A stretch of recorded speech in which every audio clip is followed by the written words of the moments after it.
It's Thursday. I don't know how it got here. I don't know how I got here. It's George Brauchler on the George Show, 710 KNUS. I am coming to you.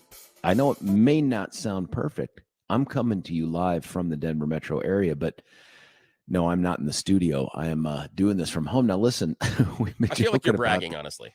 We're sort of joking about this in the last few minutes because the damn video that we have up, and you can check us out on the Rumble and the YouTubes.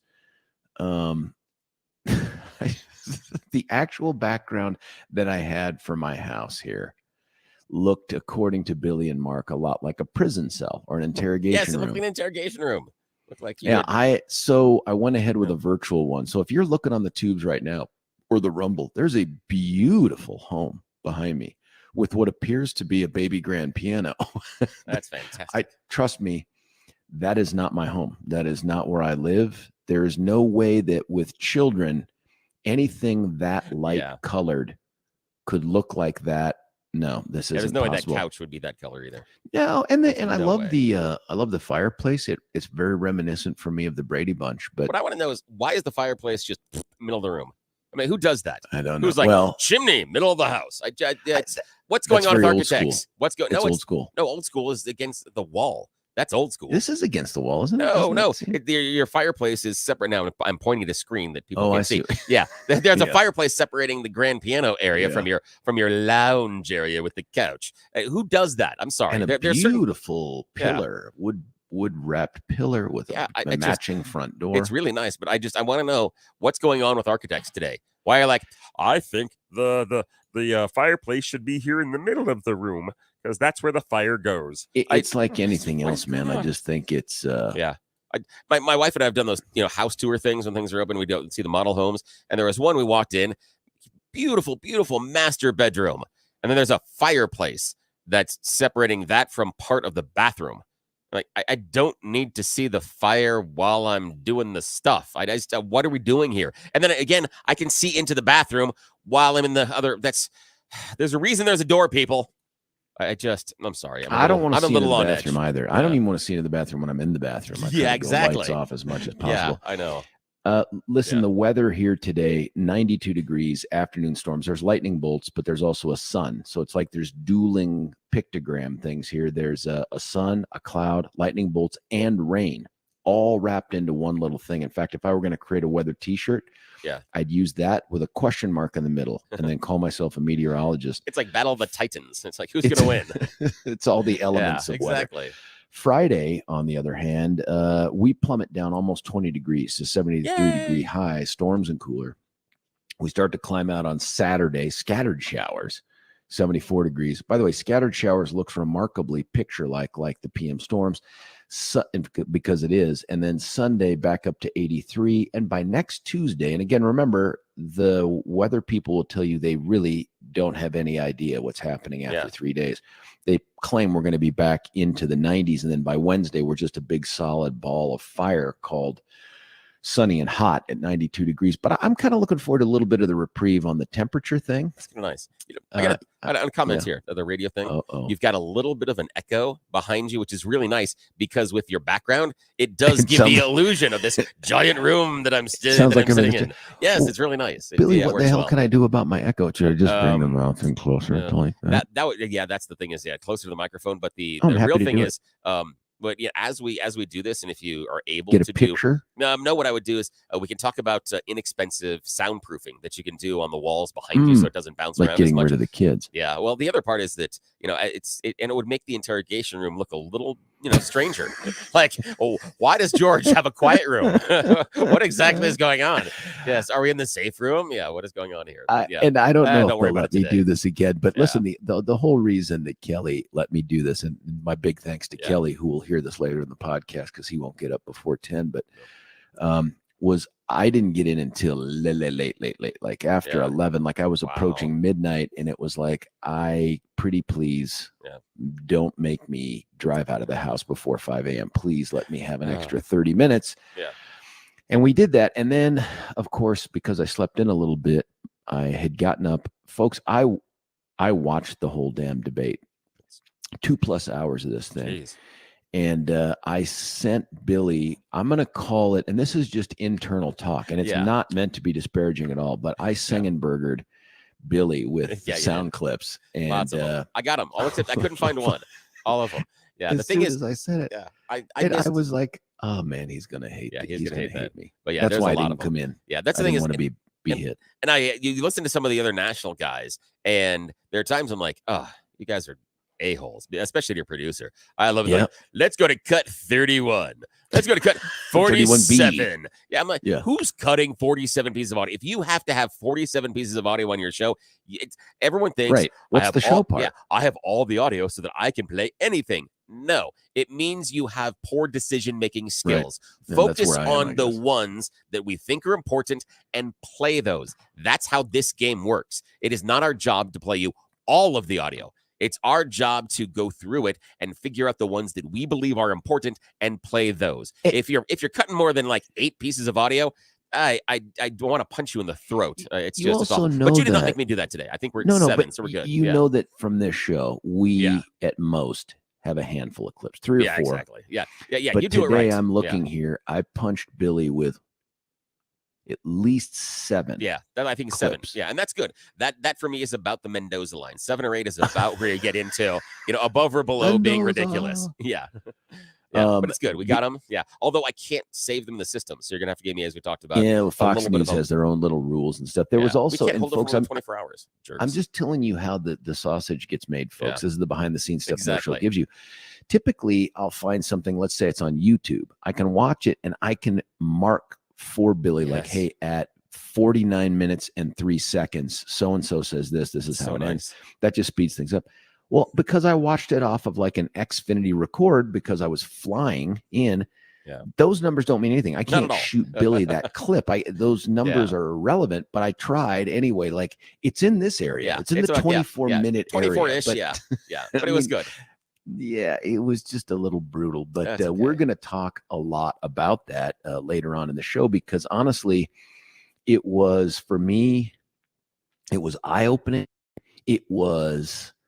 I don't know how much it tells us about the way this race looks 3 or 4 months from now, but I want to get your opinions on it because there was a lot going on there. You don't have to have seen it live to get the benefit of it. And in fact, Billy did not see it at all. I was in a bar, which again sounds like a much better decision at this point. Now, granted, I was working, not drinking, but I was working last night. And I need home until about 9:30. Why are those things mutually exclusive? Yeah, the weird thing is, and it's, I've talked about it a little bit, that now that I do these things, the trivia at the bar nights, I go to bars, I get paid to be in a bar, which 20-year-old me is like, woohoo, winning, but I don't drink. Yeah, I don't, because that's just not what you do when you're there. When you were 20, you were drinking. Yeah, exactly. Yes. So that's the idea. So it's like, with your fake ID, Susan Thorpe. Yes, exactly. Thanks, Mom. That's great. So the tribute thing you did yesterday. Now listen, we got totally geeked up for about 30 minutes yesterday on the fact that it was all Star Wars themed, which is great. Yeah, it was just normal stuff last night, which is good. So not that exciting. No, it was just a regular. You didn't ruin the front of any shirts with your headlights. Or I like didn't that. at all. Okay. Yeah, and I got another regular one tonight. That's way up north. So listen, tomorrow morning's gonna be rough. Yeah, I was in Kentucky until I touched back down here. Yeah. Well, I'll be honest. I love me some Kentucky. Let me tell you, we're at some place called the Marriott something. I can't remember the name of it now, but it has the word resort and spa in it. And it was a big golf place. I was there, ground to ground here, like less than 36 hours, something like that, like almost 36 hours. So it wasn't that awesome, but the hotel was great. And let me tell you what's special about Kentucky, because it is the definition of the Bourbon Trail. On my way out, waiting for the Uber, there's some dude who's just selling some kind of Maker's Mark product, and he's got a little setup in the lobby giving away free drinks, at like 4 in the afternoon. And I'm like, is this heaven? At first, I thought you were going to say 10. I'm like 10 in the morning. I'm like, no, it's Kentucky. Now I like Kentucky. No. No. So here's something embarrassing too. I go into my room the night before. It's late. It's after 11. And there are sleeves of what I believe to be macaroons. Are those the little cookie things? Yeah. So, and I hadn't had anything to eat all night, and I'll explain why in just a moment, because I had to connect through O'Hare. And if anybody's ever flown through O'Hare, you know that it is the black hole of time. So I didn't have anything to eat. So I threw down 4 or 5 macaroons. I normally am good for none over the course of my lifetime. But there was another sleeve there. And then there was what appeared to be a bottle of beer. Ooh. And I'm like, I'm going to save it. Can't do it. Obviously can't bring it on the plane. I'm going to save it. So I get to the end of the talk and I'm heading out and I'm like, I'm going to go give this to somebody in the lobby because I can't drink it. And I go down and I see these people who sat in on my presentation, and my God, man, Kentucky does it right. I've gone and given talks across the planet Earth, and to groups as small as, I don't know, 10 or 12 international prosecutors, stuff like that. But Kentucky, every single time, outpunches so many other states. There were over 650 prosecutors in this room. And so 2 of them I see on the way out, and I'm like, hey, can you do me a favor and, kind of relieve me of this bottle of beer here? It's in this green bottle. It's some local product. I don't know what it is. I said, I just can't take it with me on the plane, and I'm not going to drink it in the Uber. And these 2, they're kind of smiling. They're like, hey, that's super nice, but that's not beer. Oh, that's soda. And I'm like, really? What? And they're like, yeah. I said, I've never seen anything like this before. They spin it around, and there in the bottom of the little label on the bottom, it says soft drink. And I'm like, oh, there we go. How embarrassing is that? I'm trying to hand up. And then I said, well, could you relieve me of the bottle of not beer, soft drink? And they said, no, they're everywhere. You do whatever you want with it. So, but the presentation went well. I got to go after, and you guys should keep an eye on this dude. The Attorney General for the state of Kentucky, little backstory. Andy Beshear is the governor of the state of Kentucky, the great state of Kentucky, a very Republican state. That's Mitch McConnell country. Before Andy Beshear, there was a guy named Andy Bevins who was the governor, and he was a great governor, in my opinion, but ran into some problems and ended up getting beat by Andy Beshear, who was then the Attorney General, the Democrat Attorney General, which you know right away, Phil is in love with this guy. Well, the Attorney General seat comes open, and a young dude named Cameron, I can't remember his first name, they call him the General, young guy, like guessing in his 30s, maybe, African-American guy, is the Attorney General. He is now going to run against Andy Beshear, and everybody thinks he's going to beat him. So he spoke and gave away some awards before I got to talk in the afternoon. And if they stick you after lunch, they either are really confident you're a good speaker or they hate your guts. And so I thought it was hate my guts. But I go after this guy, and I stand in the room and listen to him for a while. And I'm like, this dude's going places. Like, this dude isn't just going to be the governor of Kentucky. He's pretty damn good. Like, he could go, maybe U.S. Senator. I'm not saying president of the United States. I don't know. He's got to do some stuff as governor, but he was impressive. So I got to go up and do my little talk. I shared with them my shower story that I shared with you yesterday. In fact, I put videos. I began my talk by putting up videos of the shower door opening all by itself. And that's wonderful. It was a great icebreaker. It was a great opening thing for them. And then we did the presentation, and it was good. And I really like it when people hang around afterwards and they come up to say nice things and they ask questions. And I felt like it was a win. The losses were the flying part. Oh, yeah. Now, O'Hare, like I said, is the black hole. When we first connected from Denver to O'Hare to Lexington, we were waiting. We landed on the ground. We waited 30 plus minutes to get a gate to taxi into. Whoa. This time, we're going to take off from Lexington on time. And they have these ridiculous rules where they're like, if you pull back from the gate, you are counted as having left on time. Utter garbage. Yeah. Because we pulled back from the gate, and then while we're on the tarmac, captain comes on and goes, hey, folks, there's a little bit of a ground traffic issue there at O'Hare. They're going to push back our takeoff from the planet Earth time by 35 minutes. So I'm like, so we're just going to sit on the plane on the tarmac for 35 minutes, which we do. Great. Land and still wait on the tarmac for another 25 minutes. Oh, yeah. So at one point I had an hour to get from one gate, and it was in the same concourse, the C concourse. I had 1 hour to get there, and I was super excited because I had, for purposes of this trip, United Lounge access. So I'm like, Oh, United Lounge yeah. access. It's a super nice United Lounge right there by about gate C10. I'm going to go in. I'm going to sit down. I'm going to get a free alcoholic drink. I'm going to eat some food for Get the free. And it's massage. going to be, I'm going to get a Yeah. massage. People will carry me around Yes, to the exactly. bathroom and stuff like that. Yes. Like it's lounge time, you Yeah. know? Nope. Instead, Oh. I'm at a light jog with our remote radio equipment and my little backpack suitcase thing, trying to get to C11, doing that. It was like out of a Hollywood movie. Yeah, it's the old, You know what I mean? Hertz Like older- commercial. Right. Yeah, that's what it is. With- You're OJing it through without- the airport. Yeah. Without the murderer jumping Yeah. over luggage. But I'm running around and I'm like, I gotta get C11. How am I going to get that? And then, of course, I get the notice on the phone. Your gate has moved. It is now C27. I'm like, what the? Oop.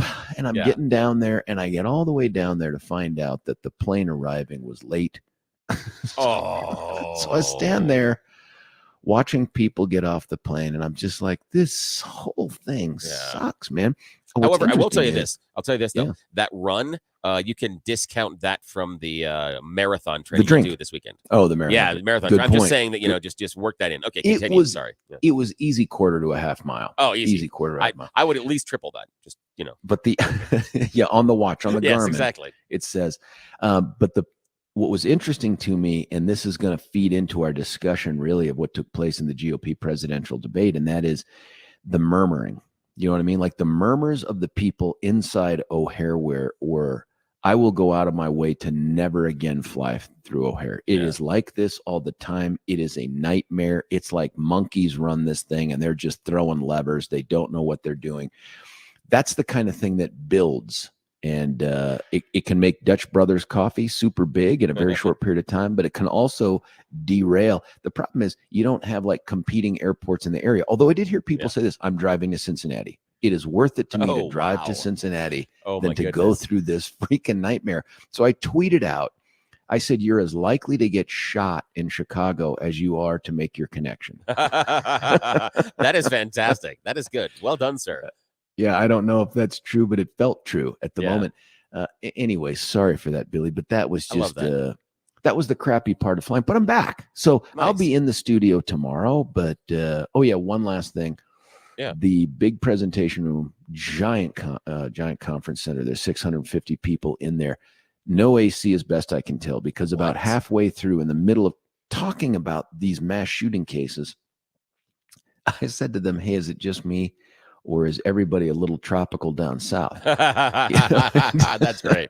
People laughed. I said, I've been authorized by Susan Blake, who's the head of the Kentucky prosecutors. I've been authorized to permit you to go pants optional. If it goes up to oh, that's good. Excellent. People are laughing. I then at one point announced, hey, the good news is we're only moments away from sending you off to a place where I've been told the general, and that's this very popular camera guy, the general is picking up the first round of drinks free.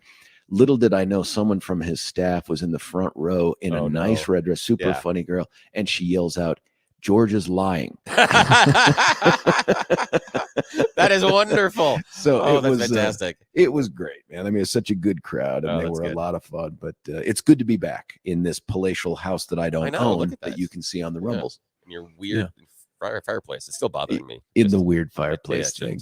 Yeah. So right back into the rhythm of things where after the show, the world goes crazy. I end up going and doing a filming for something called Colorado Inside Out. That'll be nice. Oh, yeah, I've heard of that. And then it's just all kids, man. It's me running around. There's a cross-country meet for Rocky Heights. I got to go drive and get a guy from there. Jeff's got the fencing this afternoon. It's just, I don't know. Yeah, I'm hoping to crash. I want to get this streak going. So far, I have gotten at least an hour nap the previous 2 days. So I want to continue this. Do you do it in the car? Or are you in a bed on a couch? No, on the couch. Here's the thing: is that everybody's back at school and working. So middle of the day, I have the house to myself, and my internal clock right around between 12:30 and 1:30 is like, if you can slow down a little bit, it's night time. And so I have been trying to do that. And so I picked up about an hour yesterday, an hour before that. And with the evening trivia stuff, that really, really helps. It really helps. And tonight is going to be a very long night because it's way up north and it starts later than most of them. How north? Like Wyoming? Like 74th. Okay, type of a that's thing. north. Yeah, so it's way north. So bring your especially bulletproof from where we vest. are. Yeah, and it's in this industrial park, which is it's kind of this really weird, quirky place. Yeah. But I love going there. The dude that owns it is absolutely fantastic, and it's a neat little thing that he's created there. So I'm doing that, but it is a long drive back home in the dark, and I don't understand why, but Lights on the car. Yeah, it's at some point or another. Whoever was designing the roadways and the highways decided to make it stupidly complicated to get from there over to where my house is. I have to exit and on and go back and forth between certain areas of the highway in a very stupid way. So it's just a pain in the butt getting out of there. Luckily, I've done a lot of driving in college. I was a delivery driver for a while for a local catering company. People have heard of Epicurean. I drove for Epicurean for a while. And so I understand some back roads and things so I can avoid traffic going out there. But coming home, there's no traffic. Up on the sidewalk. So, yeah, I want to be, as long as you honk, it's okay. I've heard that. At least. So, right. New York. Yeah, exactly. I mean. And so, the highways, I need the highways to be efficient for me coming home. They're not going to be efficient going there. And so it literally takes me about an hour to drive up there. But coming home, it's stupid. Yeah. The early scenes from Bonfire of the Vanities. Yeah, like exactly. Something's going to happen and your life is going to change. Hopefully for the positive. That's exactly it. So yeah, we will see. And again, it went to yesterday to try to take the dog for a walk, and she got down to the end of the block and was like, this is stupid. I'm like, I agree with you. It is way too hot to walk. So she just wanted to turn back around and go back home, which is, I like that. So we're going to find out today because first off, the cross country meet's brutal to have these kids running at 3 p.m. in the middle of this thing, but they're super good, super resilient, and easy to revive. Yeah. And that's really what makes it light special. to carry as well. That's the other thing too. A couple texts here, man. Yeah. Somebody has texted in. Good morning, fellas. You two are extremely aggressive first thing in the morning. That's yes, just we on are. Radio. Absolutely. Yes. And then Alexa, our friend, texts in, I still remember running through O'Hare Airport with my breast pump bag and frozen milk when I had to travel a few months after having a kid for business. Oh, no. That was another awful thing. I was going to stay initially. Yeah. Last night as well out there. And then, in conversations with the people that have the ability to fire us, they said it would be super great if instead of you flying back during the show, like right now, you were actually doing the show. Yeah. And I said, I think what you're saying is you don't want me to spend the night and fly back. And so I tell Susan, the nice lady that runs the conference, and I said, hey, I'm probably giving you really late notice, but I'm not going to be able to use that room. She says, well, hey, we're just going to keep it. I don't have the ability to get the money back for it. I'm like, I'm so sorry. And she goes, no, we need a room for this. We're going to actually use it as a lactating room. And I said, or a lactation room. And I said, really? That's so coincidental. That's how I was using it. Exactly. I said, but I use the term milking. Yes. And I said, is that wrong? Yeah, it's wrong. She laughs. I'd spoken for this group over the years. This was my third time out there. And she says to me when I walk in, she goes, George, can you please not tell people or ask them how many people here have more than 2 kids that they know of? Because God, that's great. I said, because it's been overdone. She's like, I'm just trying to ratchet up the class a little bit for this. I said, and you invited me? Yeah, exactly. Here? I'm like, this is a very difficult decision to make. Exactly. If that was your goal. I mean, this was super risky. You should have taken a piece of paper and written on it the George Brauchler lactating room and then placed it on the outside of the room when you left.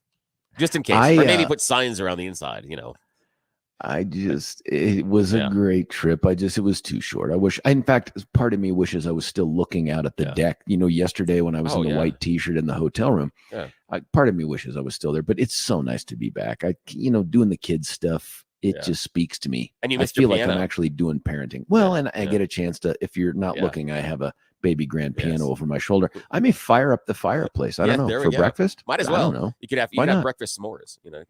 It's sunnier here at my house than it is anywhere in Colorado. So you can see through obviously. The that's great. It's been like this since I got up. Yes. It's really quite lovely. If you haven't gone to, maybe this is our new thing. This is our new Rumble YouTube thing. Because we just have me doing the show from different settings. Oh, I like that. I like that a lot. Now listen, the crazy things I don't want to going nuts. We can do I just don't want to stay too long, and here's why. you've got the local news through the Thorpe Report to do, and I didn't check with you, as I never do. I never check on the whole, hey, what stories are you covering? Yeah. There are a couple I want to make sure that we at least make reference to before we dive into the You Choose the News, and then we get into the 7 o'clock hour. We're going to have Randy Corcoran, 710's Randy Corcoran on. He was on the ground at the debate last night, I think serving drinks. No, he wasn't. He was there. I think he was there as our national committee guy, as well as, though, kind of an expert observer of these things. We're going to get his impressions of what was going on there. Part of me hopes that Randy got carried away with some Vivek part of the crowd and they ended up at a bar somewhere. I just want to hear that part of the story. I think that would be very, very interesting if Randy came back as a Ramaswamy guy. Like, I've got the VR tattoo right here. I got it behind my left ear or something. But that doesn't feel like Randy. But let's find out. I mean, we're sort of teasing the 7 o'clock.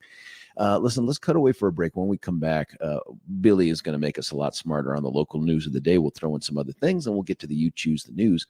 Stick around. George Brauchler on the George Show at 710 KUS. Why should you buy your next vehicle at Castle Rock Chrysler, Dodge, Jeep, and Ram? We make car shopping easy. We have a huge inventory of new and pre-owned vehicles. We can even custom order. We make it easy. Easy financing, friendly staff.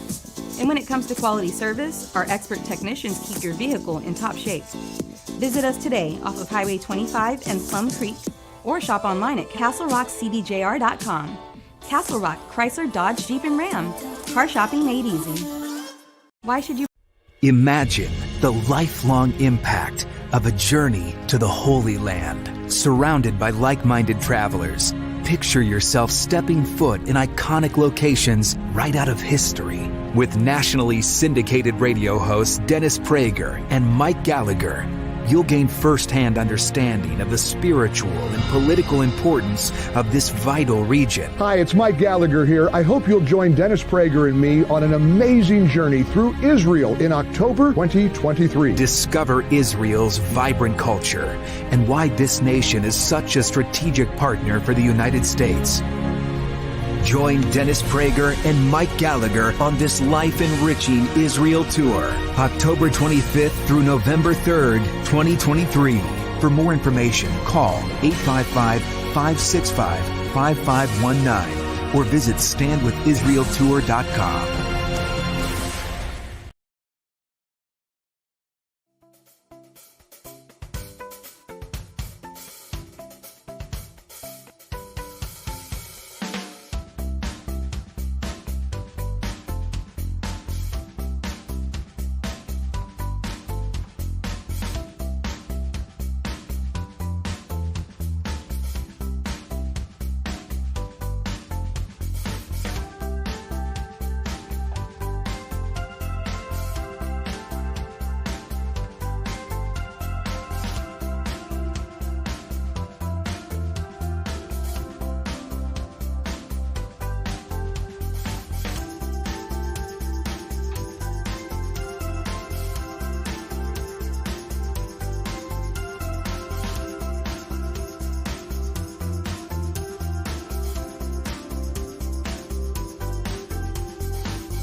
George Brauchler back with you here, 710 KNUS. If you're just tuning in, you're like, wait a minute, aren't they just finishing the first segment? No, we were a little more disciplined and truncated this morning, and there's good reason for it. It's time to get caught up on the legitimate local news of the day, and we do that through the Thorpe Report with our good friend William. Hey, good morning, sir, and welcome back.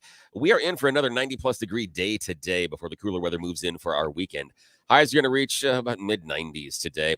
Remnants of Tropical Storm Harold move into the Front Range on Friday. That's going to bring some drenching rains, cooler temperatures in our region, so we get down to the mid to upper 70s. So you may want to grab that umbrella, especially if you're doing anything over the weekend. Scattered showers and storms are going to be on and off throughout Saturday and Sunday. A man was shot and killed after confronting two people who were stealing scooters from his backyard early Wednesday morning, according to the Aurora Police Department. Yeah, shooting happened around 4:30 in the morning near the intersection of Paris Street and Delmar Circle. Investigation found the man and his son woke up to the sound of two people stealing scooters that were parked in the backyard of their house. The man and his son confronted the people who drove away on the stolen scooters. Man and his son chased them down in their pickup. During the chase, someone fired shots at the pickup. Man and his son returned home. Somebody drove by the front of their house and fired several more rounds into the home, one of the rounds hitting the man, killing him. Police say they're looking at multiple scenes to connect the investigation. The suspect in a fatal hit and run in Parker was arrested a day later in Aurora. Hours after a hours-long standoff. Happened on Monday. The suspect was in a white 2005 Chevy Monte Carlo, drove away from shoplifting incident at Walmart, according to the Parker Police Department. Then they basically, he did not, stop. He ran away, and shortly after attempting to stop the driver, police department dispatch began receiving reports of a car crash at South Parker Road and Lincoln Avenue. They determined it was a shoplifting suspect. He had run a red light, struck a pedestrian, and who was walking in a designated walkway. Officers provided CPR to the victim, and they were transported to the hospital and died. Good grief. I know. A domestic violence suspect who tried escaping from police in Brighton last week has been charged with attempted murder after an officer was injured while trying to apprehend him. A spokesperson with the 17th Judicial District Attorney's Office said yesterday it's Robert Trujillo, 49, wanted for felony domestic violence, according to the police department.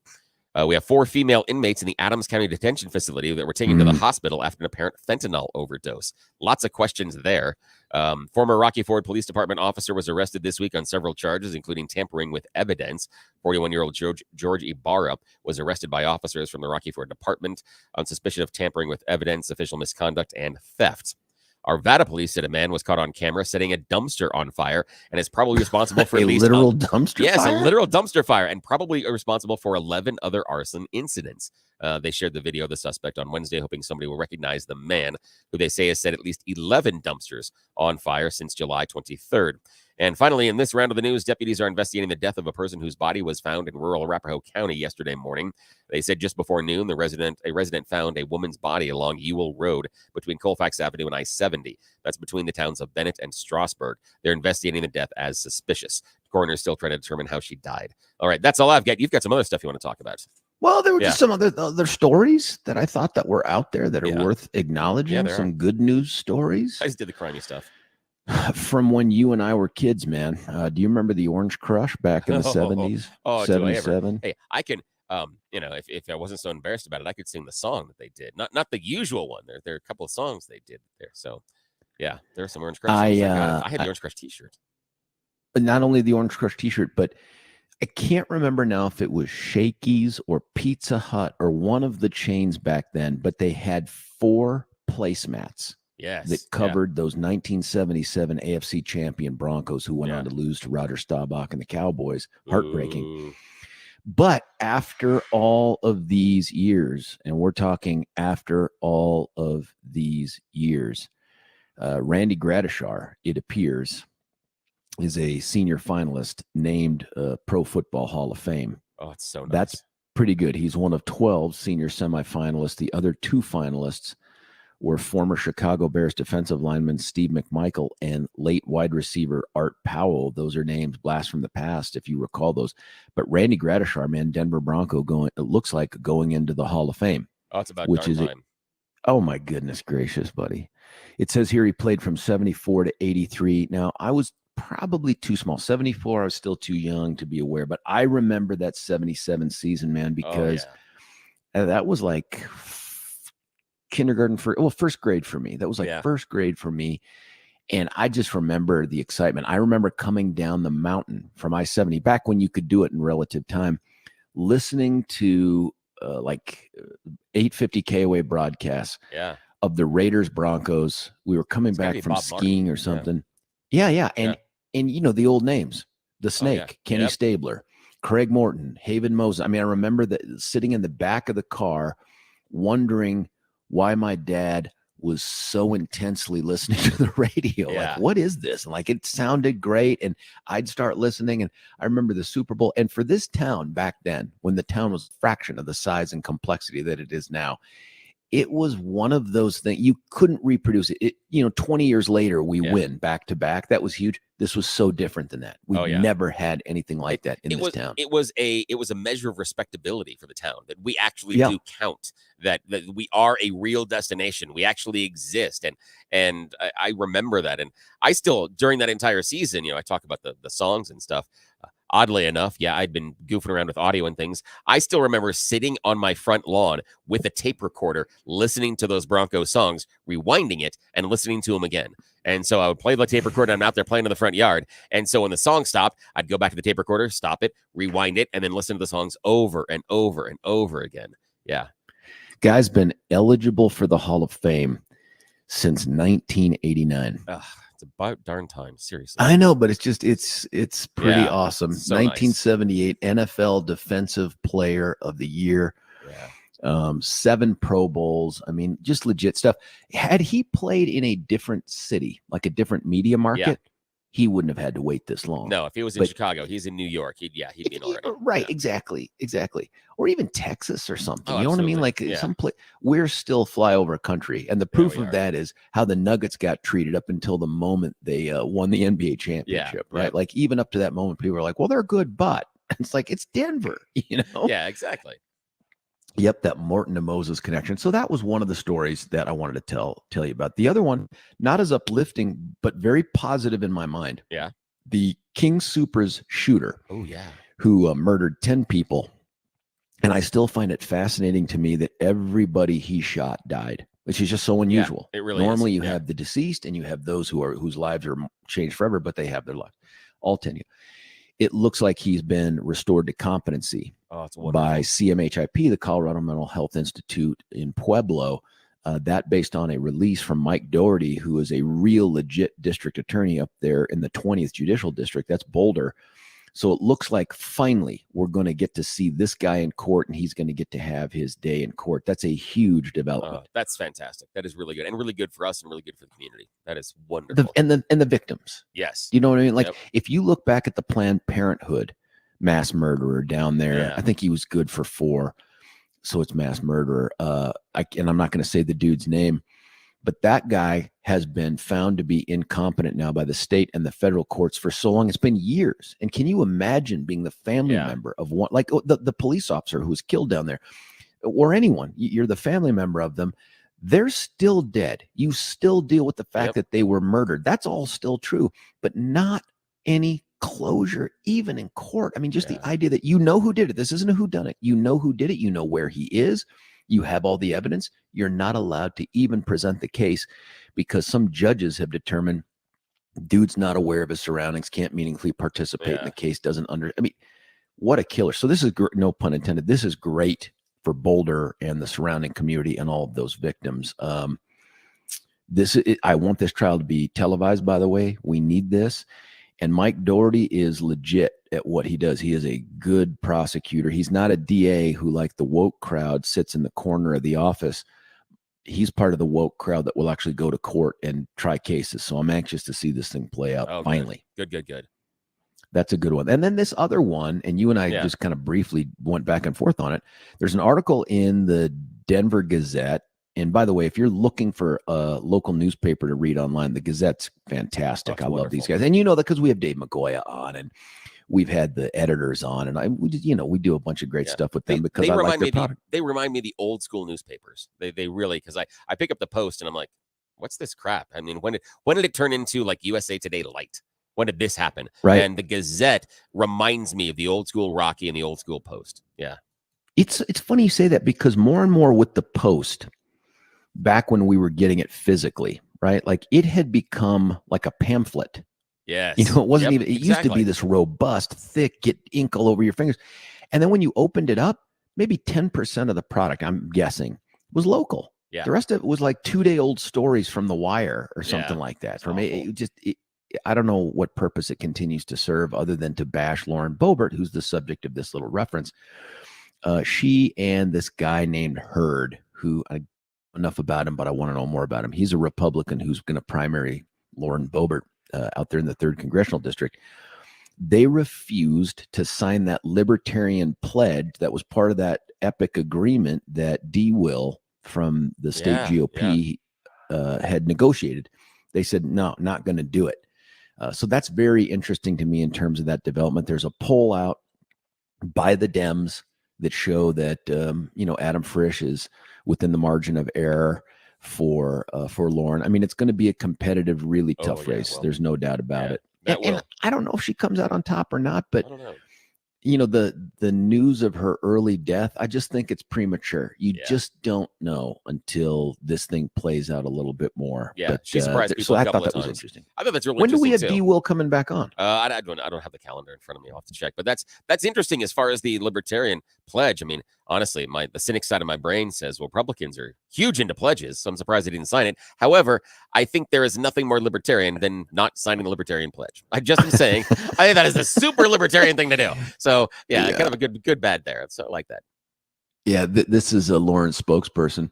The only 2 pledges the Congresswoman does take are the Pledge of Allegiance and a pledge directly to her voters in the 3rd District to uphold the Constitution. That's a pretty good one. That's fantastic. Man. That is one of the best responses I've heard in a long time. That is wonderful. I like that. Good job.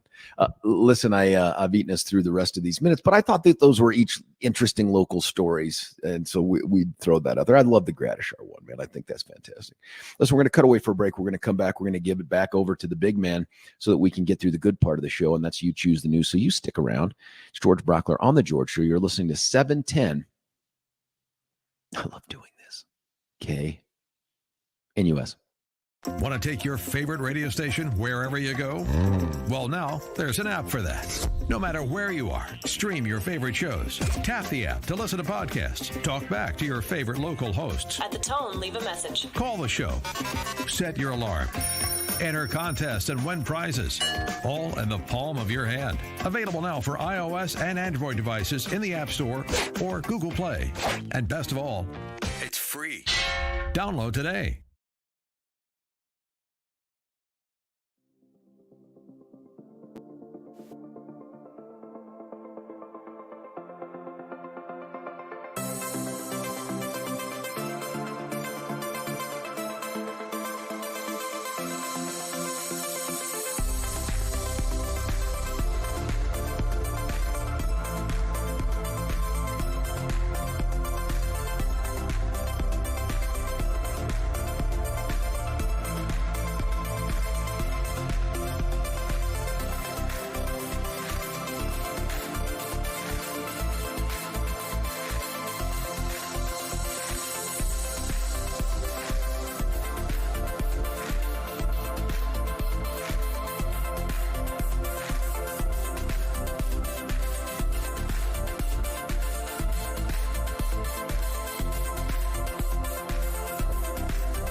George Brauchler back with you here, 710 KNUS, no time to lose. Let's get to William and the You Choose the News, sir. I kind of like this is the sound. This is good. I like this. This is almost better pretty than our normal game This show is music. you, Dr. Yeah. Oh, yes, it is that time where we play everybody's favorite fake radio news game show, You Choose the News. We have scoured the interwebs for moments this morning to find really stupid stories about us humans and giving them ridiculous headlines to play this fake radio news game.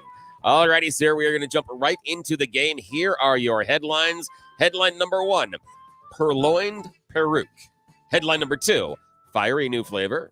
Headline number 3, stay-at-home dad. And headline number 4, stooping to a new low. All righty, your choices yet again Stay-at-home dad. Oh, stay-at-home dad. Stay-at-home dad. Okay, stay-at-home dad. We go to Richmond, Vermont for this one. Now, in Richmond, a man appeared before a judge just yesterday to talk to the prosecutors and the law enforcement people about his father. See, Sean Blair recently had difficulty, and he was in shock because his dad went through a medical episode while at home. His dad had been suffering from COPD and colon cancer, among other health issues, and he sadly passed away. Now, the real touching part here in my heart is that Sean just can't bear to see his dad, far away from him, and so he decided to bury the 65-year-old in his yard. Huh? Yeah. Yeah. Dad. Yeah. Is it like the Yellowstone Ranch yard? Well, the issue is, he decided. Now, granted, they did go and do an investigation inside the house, and let's just say, kind of a hoarder type situation. Yeah. Oh. Yeah. Real bad. So awful inside. Members? Yeah. So the issue is that he's now he's appearing before a judge because he buried dad in the yard. They said home burials are not illegal, but they must be done properly, and he did not. So hold on, there's a proper home burial? Evidently. What state is this? Raises so many questions. Vermont. Yeah. Is this Denver? No, no. Usually they just bring out your dead. Bring out your dead. All right, second choice this morning: purloined peruke, fiery new flavor, or stooping to a new low. Because it has the word loin in it. Purloined. Purloined peruke. Now, those of you that know about the old Englishy type of words will understand what a peruke is. But some of you will have to wait. Recently, security cameras captured the moment that burglars ransacked a Beverly Hills shop. They escaped with $200,000 worth of product. A peruke. What are perukes? What's a peruke? Wigs. Perukes on you. Wigs. Yeah. The smash and grab burglary targeted the Wig Ferry, located there, and they shattered glass in the front door, sprinted inside, and stole $200,000 in wigs. So, I think... What? Yeah, exactly. What? Who steals the wigs? Yeah. Like is there a black market? I have no idea. They're worth $200,000. I just want to know, is there a black market for wigs? And I don't know. And I guess what you can do is you can, maybe comb the area. See how I did that? And you can give people the fabulous hair. Yeah, exactly. Great. So, so they stole the wigs. I'm like, what are we doing? You played a small part in that story. Hey, high five. Nice job. Okay, final story this morning. Fiery new flavor or stooping to a new low? Well, it's this show, right? Stooping to a new low. Here we're traveling to the lovely state of Georgia for this one, where a man is facing a felony charge. See, the problem is that recently, Robin Swanger allegedly walked past several no trespassing signs right up to this other gentleman's home and stole his porch. Huh? Yes, a full 8-foot by 10-foot porch. Again, I am curious as well. They did not describe the inside of the story, but the homeowner said, it doesn't seem like a big deal. Some people may say, what, you lost a porch? He's like, it's going to cost me like $3,000 to just go and replace this thing. So again, and Robin is facing felony charges. So, but it's a full wooden porch. I have no idea. Yeah. Do you attach it to a truck or maybe a cart being pulled by a horse? Exactly. Yeah. What do you possibly do with a stolen porch? Is there a black market for porches? I know. Where would you sell it? What would you do with it? Or would you just bring it back to your house and go, now I have 2. My house is so much better and more grand. And do people walk by and they go, that dude's got Bob's porch? Yes, exactly. You know what I mean? Like, what the hell? What's going on here? I know. Steal the dude's porch, maybe his garage or his car if you're in Denver. But exactly. A porch. Although there would be something where you just like plant the porch just somewhere else and just sit there and, like there's no house behind it and you just sit there and yell at the kids to stay off of your lawn. Just, I think that'd be fun. We have, brother? You've got 18 from now.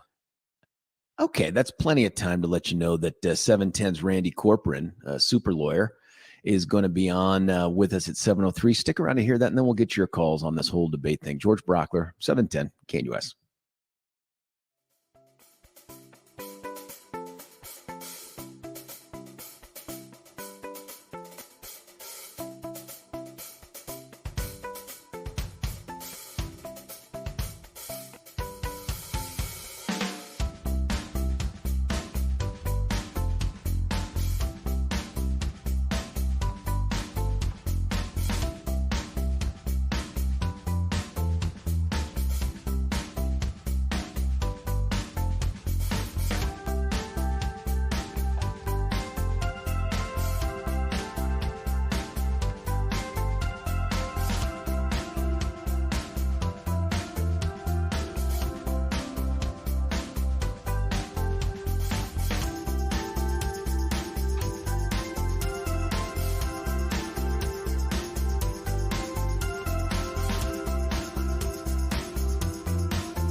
Welcome to the 7 o'clock hour of the George Show right here on 710 KNUS. You know that we get you for about 3 more hours before we turn it over to a guy named Chuck Kirk, and then we go Dennis Prager. That's pretty awesome because a week from yesterday, folks, only 6 more days to get your hands on some of those tickets to go to the 3rd annual Dennis Prager Cigar Night right there at the View House in Centennial.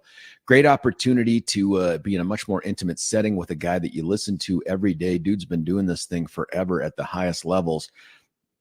Made a big difference, I think, in some of the discourse on the topics that we cover all the time. You get a cigar, a drink. You can always buy more, but the drink comes with your ticket.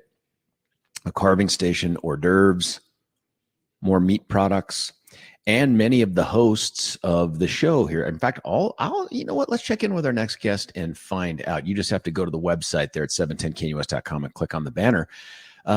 We have a guy on, can you believe this? 710 had a guy on the ground at the debate yesterday for the first GOP debate on Fox News. I don't know if you watched it, but he did. He was right there. His name is Randy Corcoran. Randy, thanks for making time in your morning to talk to us.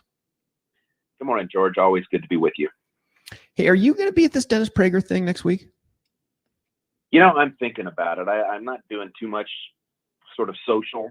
I even debated whether to come here, just because when I'm around a lot of people, I'm not quite up to it yet. But I'm also very excited about Prager, especially in light of his this latest controversy about him, where he talked about pornography and other very solid, strong issues not being sinful because it's actions, not thoughts, that God is considering. And so I think that could lead to some really fascinating Q&A with him. So I very may well come.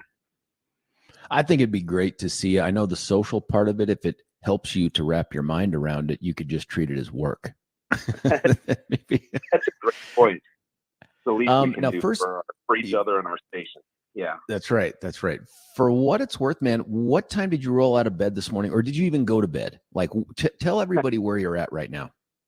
Well, I'm in Milwaukee. We're at the Hilton City Center, might be 1890s, but very early 1900s hotel where when you walk through the chandeliers and everything, you can just imagine all the men in top hats and the women in fine dresses, gangsters plowing through with their cigars. And so a very historic place. But and now, by the way, just a short century later, it's women in top hats and men in dresses. So, you know, it's completely different. Changed a little, and we are in Milwaukee, so there's a little bit of that going on, that's for sure. But as a Republican National Committee man, we all had seats for the debate. The RNC is now in charge of the Republican presidential debates, and so it's a wonderful opportunity, having never experienced a presidential debate in person before. Tell me, did you have to get there super early? A lot of background checky stuff, and how many folks were there? It was the most highly attended primary debate in history, with over 5,000 people in attendance. Oh, wow. And I don't know what it sounded like on TV, but it was like a playoff basketball game in that arena sometimes. I wasn't a fan of the kibitzing. I just don't think that's the environment for it. But the cheers and the support for different candidates, you could literally feel it in your bones down there on the floor. I was right there front and center. That we had reserved seats, and so you could. How'd you get reserved seats? Well, what I mean by we had a reserved section, and for the RNC, and so and we did come early. Didn't have to come early. It was pretty easy in and out. If Donald Trump had been here, it would have been a lot secret. And you know, it just backs up the lines. But they ran buses from the hotel over to the event center. I got on the second bus, so had plenty of time in the lounge and elsewhere. And then we went down early to get the best seats in the house. Randy, the RNC's attendance at this thing, since it was theirs, was every national committee person like you there? What percentage of them were there? Boy, you know, I didn't do a head count, but I would guess anyone who wasn't away for illness or some, you know, serious family issue or something was here. I'm sure we have 168 on the RNC. I imagine we had 90+% in attendance. Everybody was pretty excited to see this thing roll. How did they give out the tickets or give access away to the rest of the 5,000 attendees? Well, I think they start with the RNC members, and then they had a certain number allocated. And by the way, I was not on the preparations committee, so I don't know the absolute particulars about this, but I know a chunk of tickets were allocated to each campaign, perhaps more for the higher, polling campaigns. And then they made them available to donors. There was a VIP section, which I imagine was for heavy hitters and heavy donors. I don't know how the general public got access to it, but it was great turnout. There's no doubt about that. We're talking with Randy Corcoran from 710 and courtrooms everywhere. The reason I ask is I wonder when setting these things up, and if you could tell, is the room already predisposed to favor or oppose anyone on the stage? And could you tell? Well, yes, you could certainly hear the sections. I was sitting facing the stage. The Ron DeSantis cheer team was on my left. The Nikki Haley was on my right. The Vivek, I always say it wrong, Vivek. I do too. Yeah, Vivek. Cheering section was kind of splattered everywhere. There wasn't a ton of cheering for Mike Pence, except for a couple of statements that he made, and Chris Christie and the others had very small groups of support. But you could clearly hear the DeSantis, Vivek, and Haley sections and where they were all at, and I'm sure that was intentional. Did you get the sense at all there were a lot of free agents in attendance there, like folks who were just there because of their love for the Republican Party and they want to see who the next president might be? Or did everybody seem, at least from your vantage point, to be leaning in the foxhole one way or the other?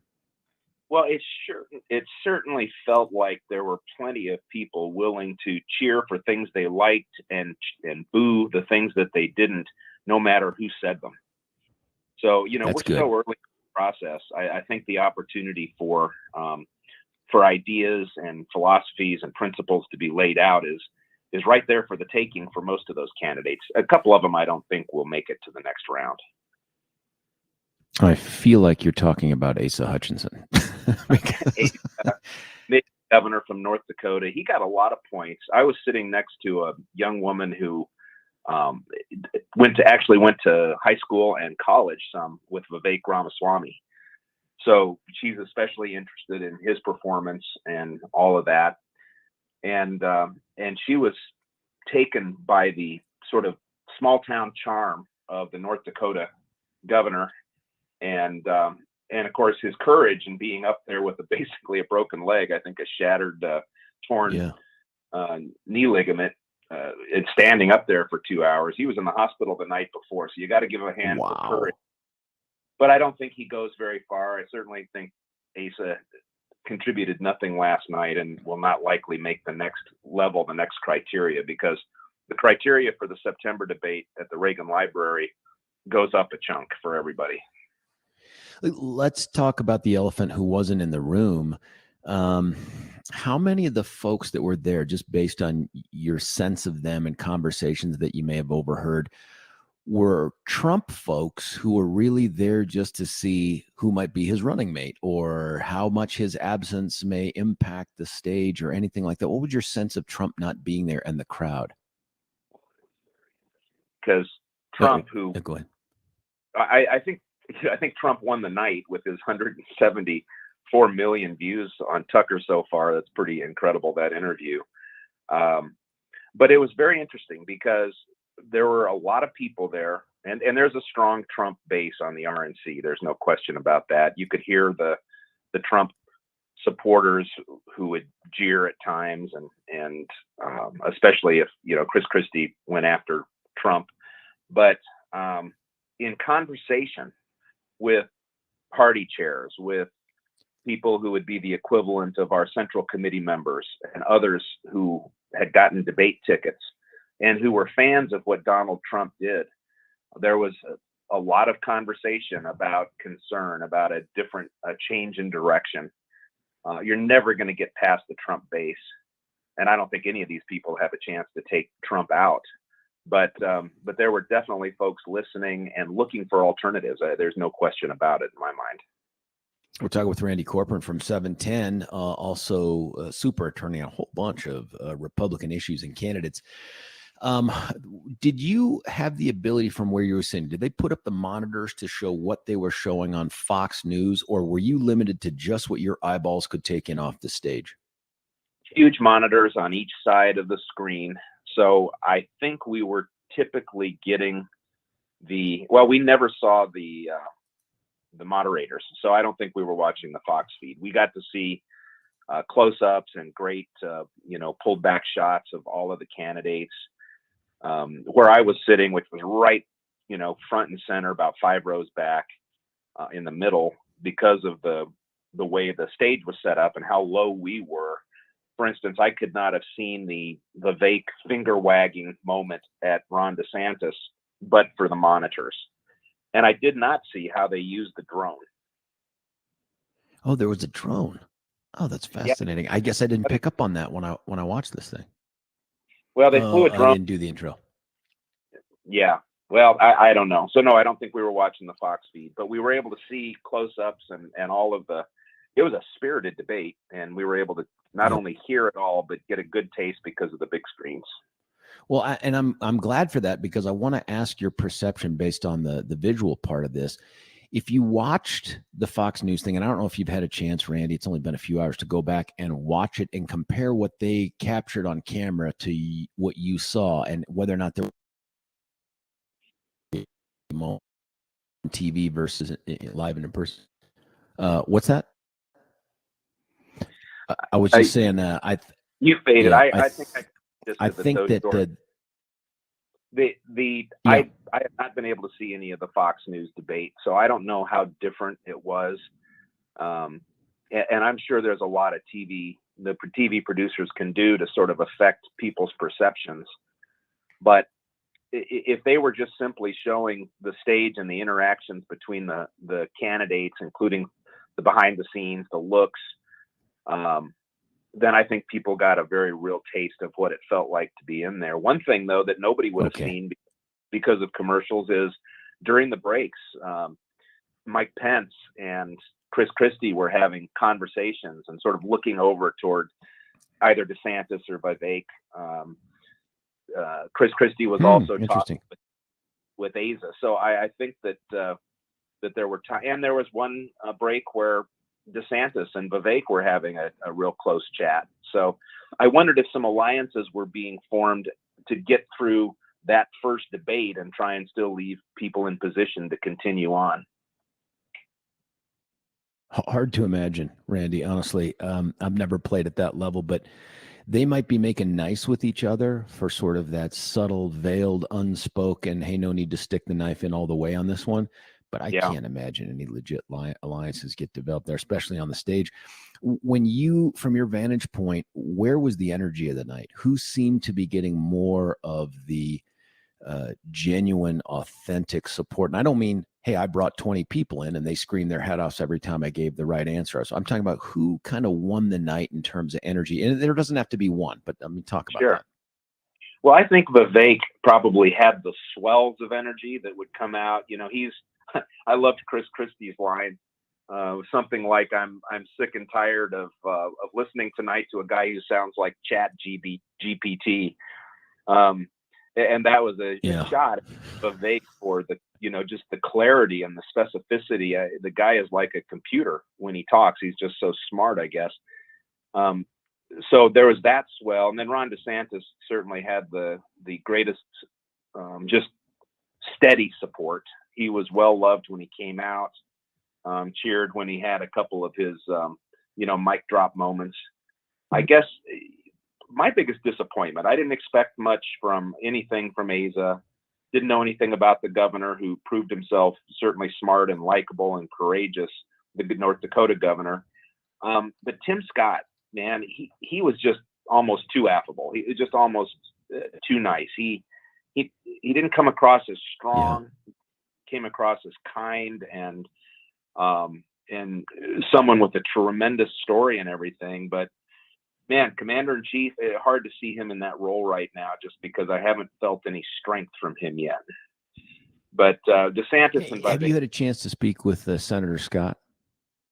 Not in a couple of years. He was in Colorado for something with the former Congressman Trey Gowdy?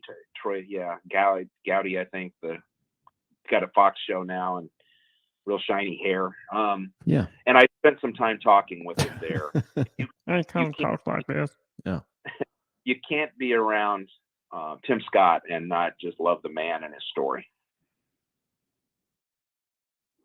Well, that's just it too. You described him as that's not an act, man. I've had the chance to spend very short periods of time, a few times. Once in Denver, I wonder if it was at an event or an adjacent event, and a couple times in DC, just running into him at different things. And it's usually been with my daughter, and he's just so freaking genuinely nice. I think that's him. But I think, Randy, your description is telling, and that is wicked nice, love the story, great values. I don't feel the commander-in-chief vibe. That's kind of a big deal. Yeah, without a doubt. Now, of course, I never felt that with Obama either. And I loved I loved it when Christie compared Vivek to Obama, just naive and young. That was pretty funny. But and Obama certainly got himself. Yeah, but then elected. did you hear Ramaswamy's response?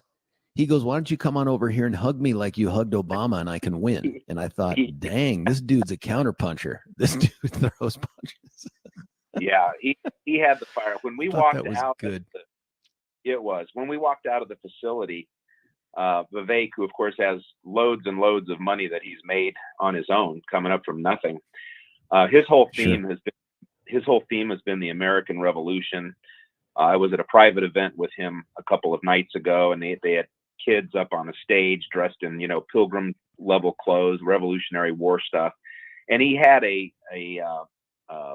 bagpipes and flute band up on a high porch where we all came out dressed in Revolutionary War gear and playing, ancient songs.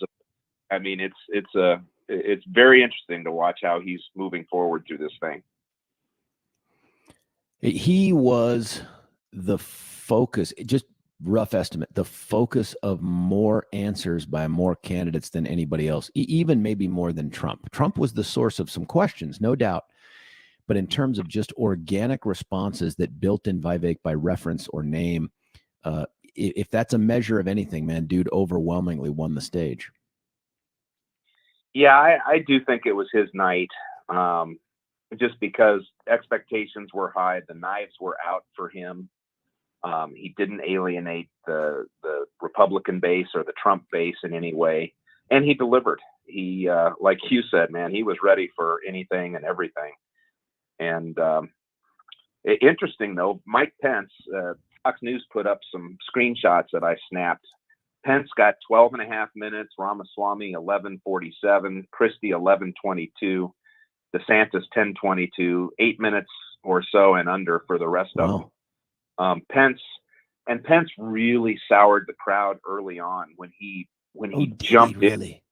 Yeah, he jumped in early and grabbed time away from them. Debate was just getting started, and they're just starting to get into a rhythm. And I don't remember the issue now, but he just jumped in rudely and demanded an opportunity to say something, and they hadn't gone to him yet.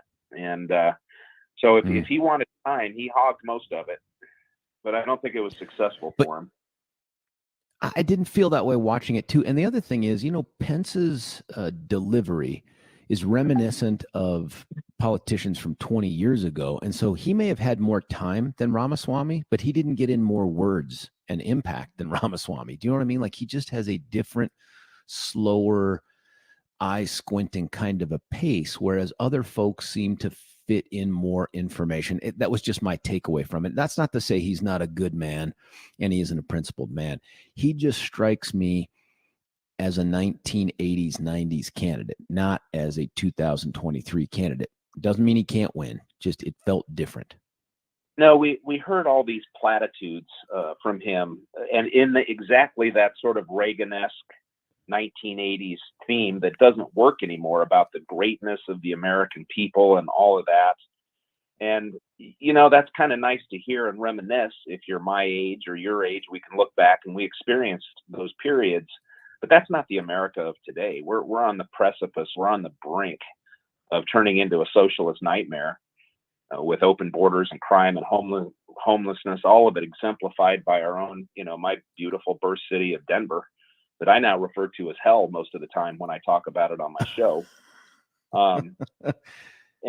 And it was not effective. It just doesn't, it's not true, because that's not the America we're living in right now. And it just sounds old and corny. I agree with you 100%. I'm going to add, before we cut you loose, man, because you've been so generous with your time, but, you know, I saw the Truth Social post that DJT put out saying, I'm not going to be participating in any debates. Do you believe him? Do you think he sits this out? Can he go another 2, 3, or 4 of these? And this is aside from the success of the Tucker thing. Or do you think, I believe this guy's going to show up on the stage? Well, I'd be surprised if it comes down to a prime contender, or if any of these guys start to close the gap. Then I'd be surprised if Trump doesn't show up. But it's to, you know, the lead is so great right now, and he dominates a stage even by his absence. So from a political, as much I would have loved for him to be there last night and to just watch the, right, you know, that kind of back and forth, that would have been a great show. But from a political perspective, I agree with the people who have advised him the decision he's made to not participate unless it becomes necessary, and we'll just see how things proceed. I think he said a week or so ago, they just need to indict me 2 more times and I'll be in the Oval Office. And, he's got a punch card. You know what I mean? Like, boom, boom, boom, boom. Yeah. Randy, are you going to be at the other debates, or was this your one and only? Well, I don't believe that the RNC will get any preferential seating or access for the Reagan Library because it's so small. That's next month. But what I heard about future debates, if they're in big venues, I think we will probably have access to tickets if we want them. I also am anxious to see how each of the candidates that progress on change as a result of the reaction from this one. Do you know what I'm talking about? Like, it was best captured, by the way, by Saturday Night Live during the Bush Gore debates. Do you remember that from the 2000s? And it's like every debate, Al Gore would come back then the next debate and be just a little bit different based on the spin. Do you know what I mean? Like, sure.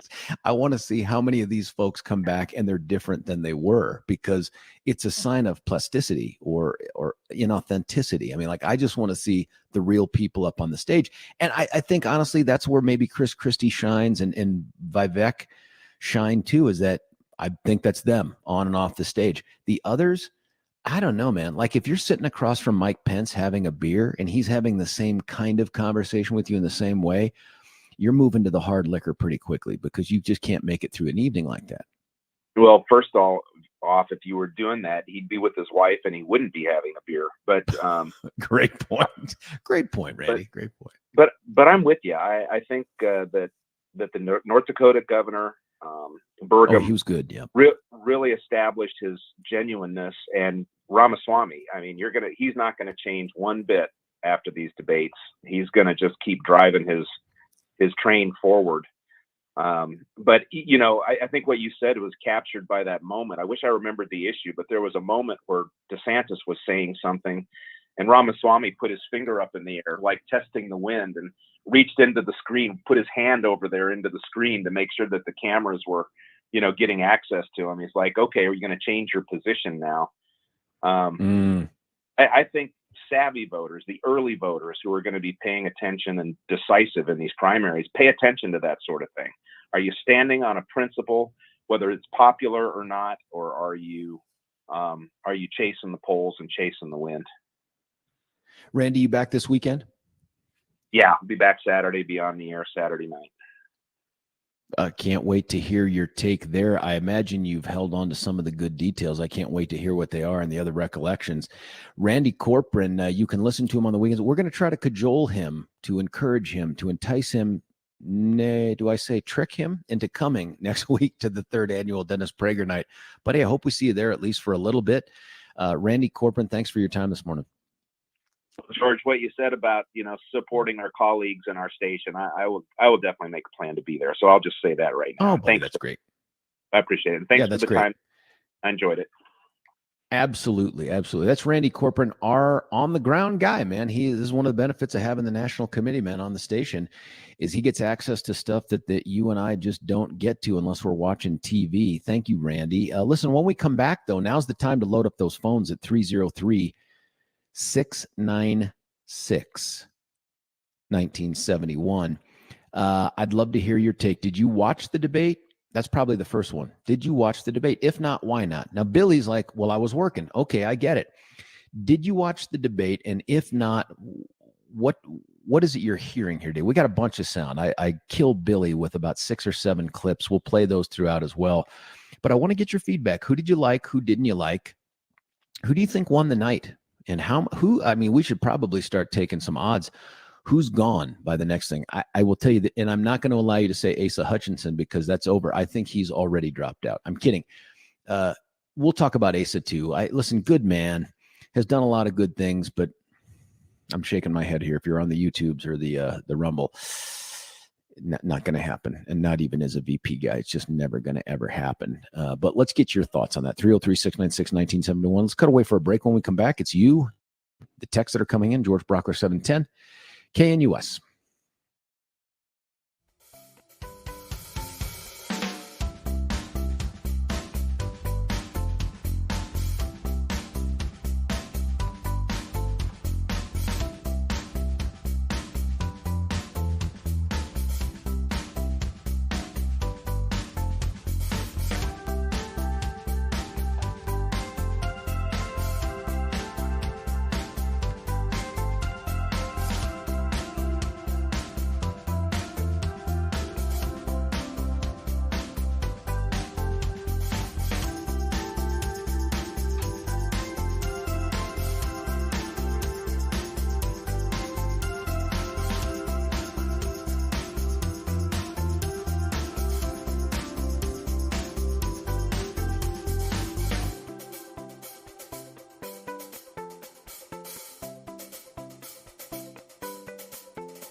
That's the introduction from last night's Fox News televised first GOP debate in partnership with the RNC. My thanks to Randy Corcoran, who's not only one of our great hosts, but also our guy in the RNC, being the national committee man for the state of Colorado. He gets to do cool stuff like that. I'm glad he still does it.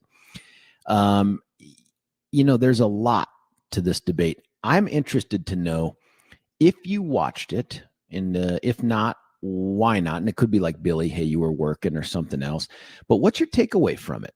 We've got a bunch of clips that I have crushed Billy with. I'm not sure, Billy, if there's a first best one to go to, but let's see the one that you don't have. Here's something. Let me just reference Vivek in this way. And again, Randy gave a pronunciation I've never heard before either. I'm not sure what the hell to call this guy. Billy, did you figure? Is it Vivek? Vivek? Vivek? Vivek like cake. Yeah, but is the Vi or V? The Vivek part's easy. Let's just go with cake. Whatever. Anyway, VR was up there, and I do kind of think he did really well, not with the other candidates. They all threw punches at him, which was a win for him. But if you were out there just watching this thing, and I had some other people give me feedback like, hey, I'm watching this guy. What a smug little jerk. I had other people texting me saying things like, I think he won the night, things like that. But I've got a clip from him. This guy was not afraid. He was Trump-esque in this way. He was not afraid to throw sharp elbows at the older, more experienced crowd around him. Billy, play that not bought and paid for clip. And it takes, that was that 2451. This is the only downside. Well, there's several. The downside to that's the you can go start there. That one. Hang on. That's all right. You could play the pardon one. I like that as well, just to give you a sense of this guy taking kind of charge of some of the issues and some of the stage. He and Pence went at it, and he and Christie went at it quite a bit, and then he and Haley went at it. I didn't see as much with DeSantis. There was a little bit, and I don't think he wasted any time with Asa Hutchinson or Burgum. But the others, man, they were all coming after Vivek, VR, pretty unabashedly. And so that one clip that Billy was about to play there was one where he turns to Pence and he says, well, hey, why don't you take the pledge with me right now? I'm the only candidate who's basically had the guts to say, I'm going to pardon Donald Trump once I get elected. And a lot of people cheered. If we get to play that clip again, you'll hear that thing. I thought that was very interesting and remarkably reckless. I think politically it was super smart for him to say it, especially with the base, being the way it is pro-Trump. But what a reckless thing to say, that I'm going to pardon someone in advance of having seen all the evidence in the case and waiting to see what the jury's going to do. I don't know. It feels like we've now decided, well, as long as there's a little politics and criminal justice, let's just take it the rest of the way. I want to get your feedback, though. 303-696-1971. Brian, you're on 710. What do you think, Brian? Oh, I like that guy. Every time he speaks, just like him a little bit more. I think he ran away with it. Right? Everybody else sounded a little bit scripted. DeSantis, like they were, wanting to say what's right, but they did have to answer to their, big box donors, as he calls them. So, but Vivek didn't care. Vivek just came out and you got what you got. So, yeah, I like the guy a lot.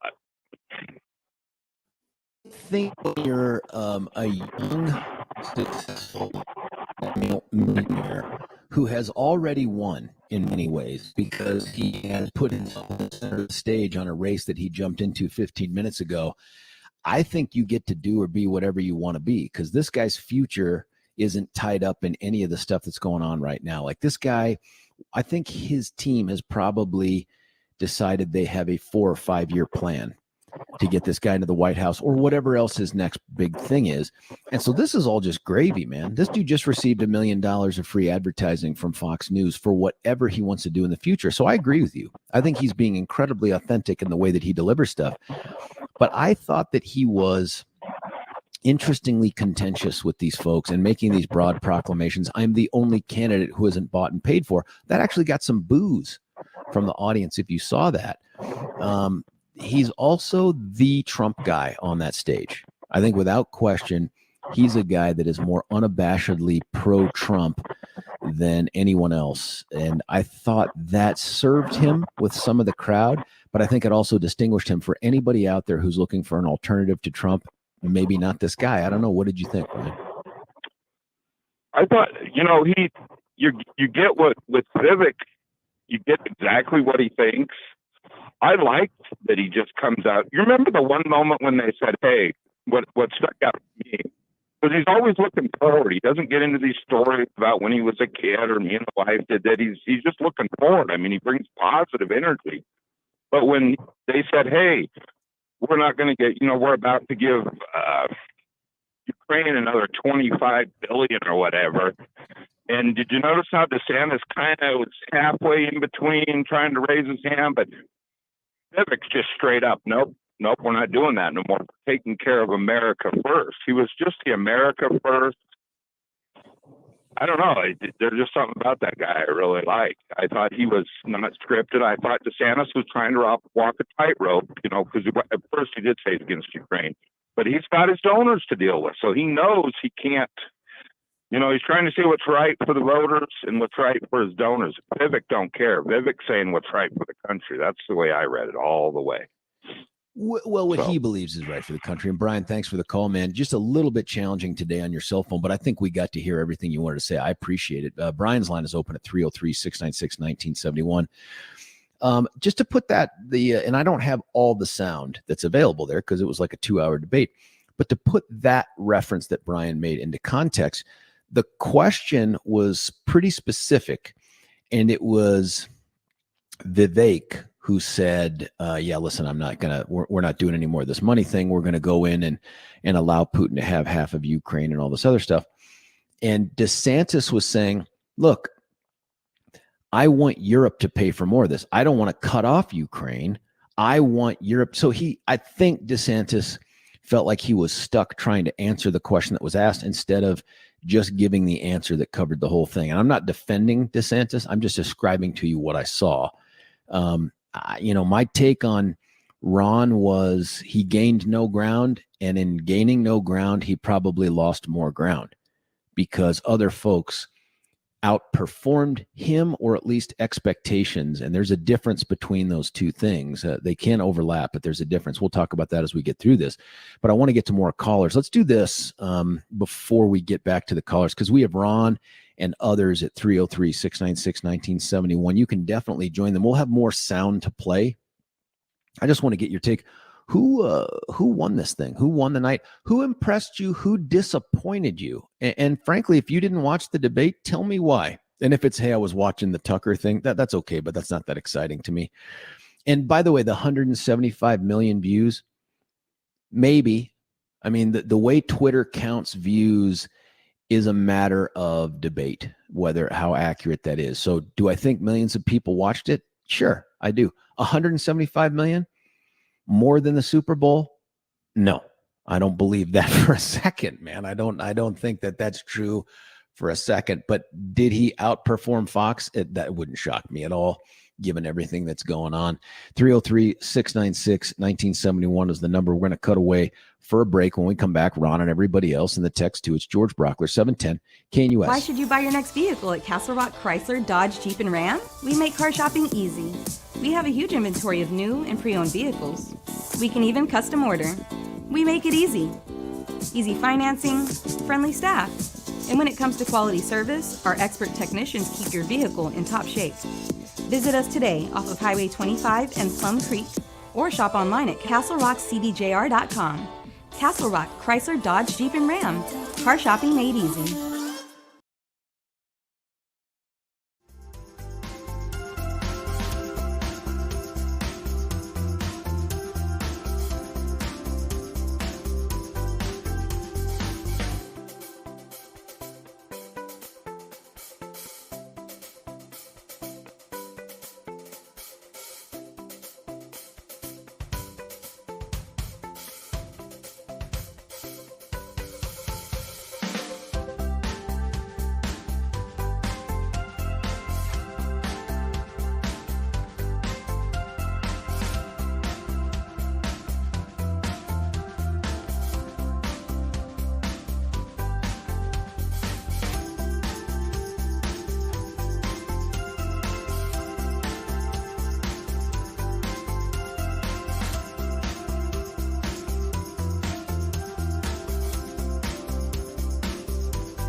Joe too.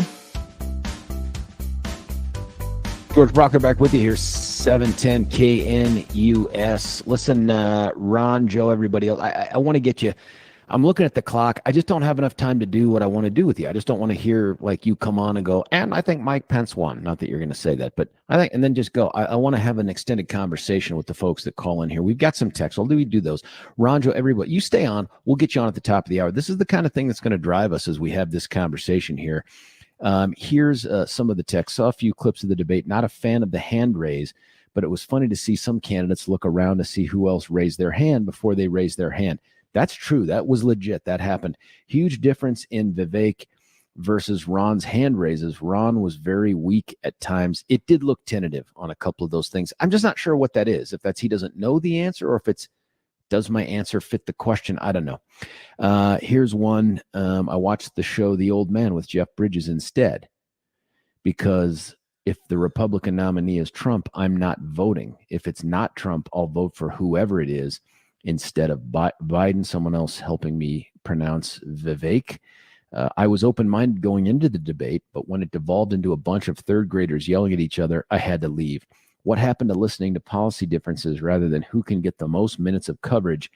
Big mouths win. Sad. Yeesh. And then there's some other talk here about Pence. I was happy to see Pence do what he did, talk about contrition. Vivek is unqualified and deserves to be dragged. Really hope someone with Vivek's education would shine. Instead, he's spinning a bunch of Reddit-style nonsense to appeal to the loonies. Pathetic, more childish bleep like Trump. If we were Stefan, we'd have played through the sound, but we don't have a beep button. Billy won't let me have one. In fact, the only button Billy lets me have actually says the profanity. So I'd be saying it's very weird, but it's a snake thing, I presume. Listen, we're going to get to more of the texts and more of the calls when we come back. I want to hear from you on this. I'll tell you my take on this too. I watched the whole thing. We'll play some of the sound. But I'm not sure if there's a winner, and I'm not sure how Donald Trump did this thing either. I got my own thoughts on why this was a mistake for him to miss, but we'll talk with Ron and Joe and everyone else when we come back. Stick around. George Brauchler, it's 710. Want to take your favorite radio station wherever you go? Well, now there's an app for that. No matter where you are, stream your favorite shows. Tap the app to listen to podcasts. Talk back to your favorite local hosts. At the tone, leave a message. Call the show.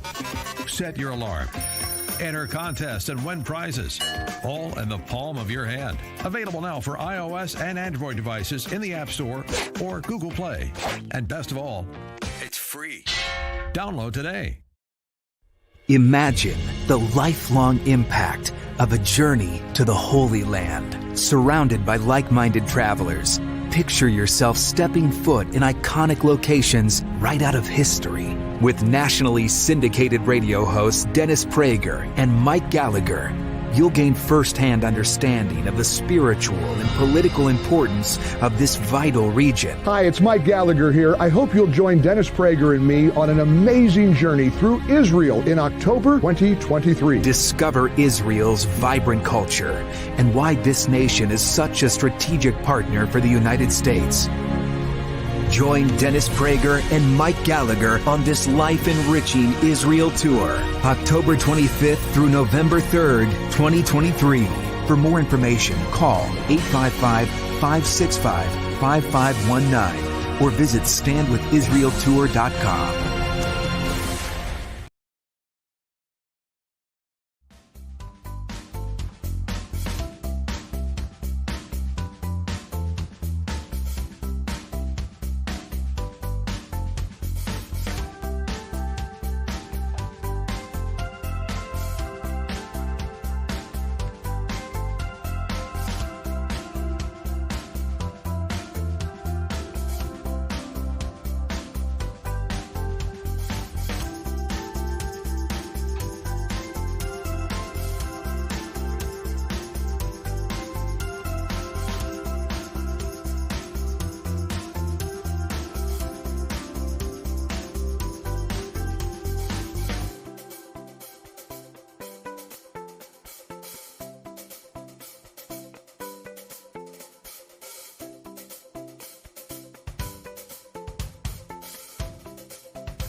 Vivek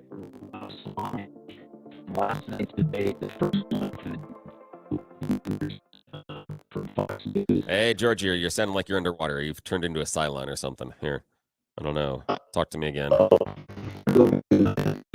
No, that's not good. Nothing's changed. Yeah, I don't know. You're on the air, but yeah, just so you know, so no cursing. But talk to me again. Yeah, you were fine a second ago, but now, yeah, the power gods don't like us. Right when we were coming out. Yeah, I know. Oh, there you go again. Yeah. No. What? There we go. Now say what? Now do it again. This is fun. No. This is electronic, George. This is not good. That's no good. I'm dumping you there. Oh, well, hello. How are we all doing today? Hopefully your day is going better than mine. Talk to me again, George. I'm gonna power down. Yeah, dude. Power down and power back up. I'm gonna power down. Yeah, do that. Just reboot. Yeah, we're gonna have to reboot this one, ladies and gentlemen. I apologize that you are left with my stupid voice. But we are gonna run you through a couple of things from the debate last night. Joe still hang. We'll make you first up when we get back with George. I'm gonna run some clips right now from the debate last night, courtesy of Fox News. Here's the introductions.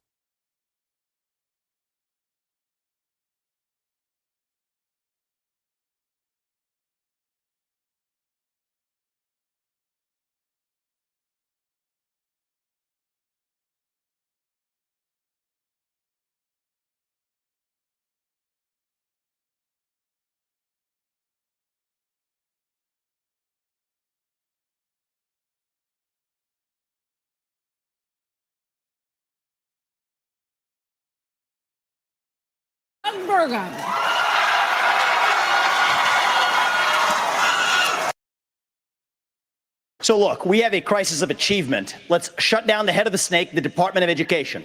Take that $80 billion, put it in the hands of parents across this country. This is the civil rights issue of our time. Allow any parent to choose where they send their kids to school. End the teachers' unions at the local level to allow public schools to compete. And then revive our national identity where every high school senior should have to pass the same civics test that, frankly, every immigrant, including my mother, had to pass in order to become a citizen of this country. And the fact of the matter is, look, there's a part of education policy that also rests with the family. I didn't grow up in money, but you know the word privilege gets used a lot. Well, you know what? I did have the ultimate privilege of two parents in the house with a focus on educational achievement. And I want every kid to enjoy that. So part of the problem is we also have a federal government that pays single women more not to have a man in the house than to have a man in the house, contributing to an epidemic of fatherlessness. And I think that goes hand in glove with the education crisis as well, because we have to remember education starts with the family, and the nuclear family is the greatest form of governance known to mankind. George Brauchler back with you here. That was Vivek Ramaswamy from last night's Fox News debate, first of its kind. Republican National Committeeman Randy Corcoran was on in the 7 o'clock hour to talk us through sort of the things you couldn't get from watching it on TV. I say TV, that dates me right there. If you haven't watched it, I'm interested to know why you didn't. But if you did watch it, I'd love to get your feedback. Who won the day? Now, there's a lot of Vivek clips. We've got some of them. There's some other clips from some other folks. Billy had said, as we were listening to that other clip play, I wonder what impact those kinds of statements have on unaffiliated voters. Now, could he win the base? Could he win the unaffiliateds with talk like that? I don't know. I really don't know the answer to that. I'll say this. If this cat really thinks he's playing for 2024, I think his answers would be just a little bit more nuanced. Now, he's a great communicator, but I don't know if he won the night or not. He certainly was the focus of so much of the attention of the other candidates and stuff like that. But I thought I don't want to give you my exact take on everybody just yet. We'll do it as we go through the show. But there were some people that surprised me, both good and bad. But I want to know what you think. 303-696-1971. Anybody say anything that got your attention, good or bad? Anyone that you thought won the day? Let's go to the phones right now. His name is Jose from Arvada. Sir? Hi, George. I didn't watch. Hello, George. I did not watch it. I watched the only relevant thing during the debate. Yes, the Tucker Carlson interview of our next and former president, Donald Trump. But I did learn something from your clip. I will give Billy credit for pulling out a clip. Vivek Ramaswamy completely convicted himself of not being a natural born citizen. He said that his mother had to pass a citizenship test when she came to this country. Obviously, she wasn't a natural born, or he's not a natural born citizen because his parents were not citizens at the time of his birth.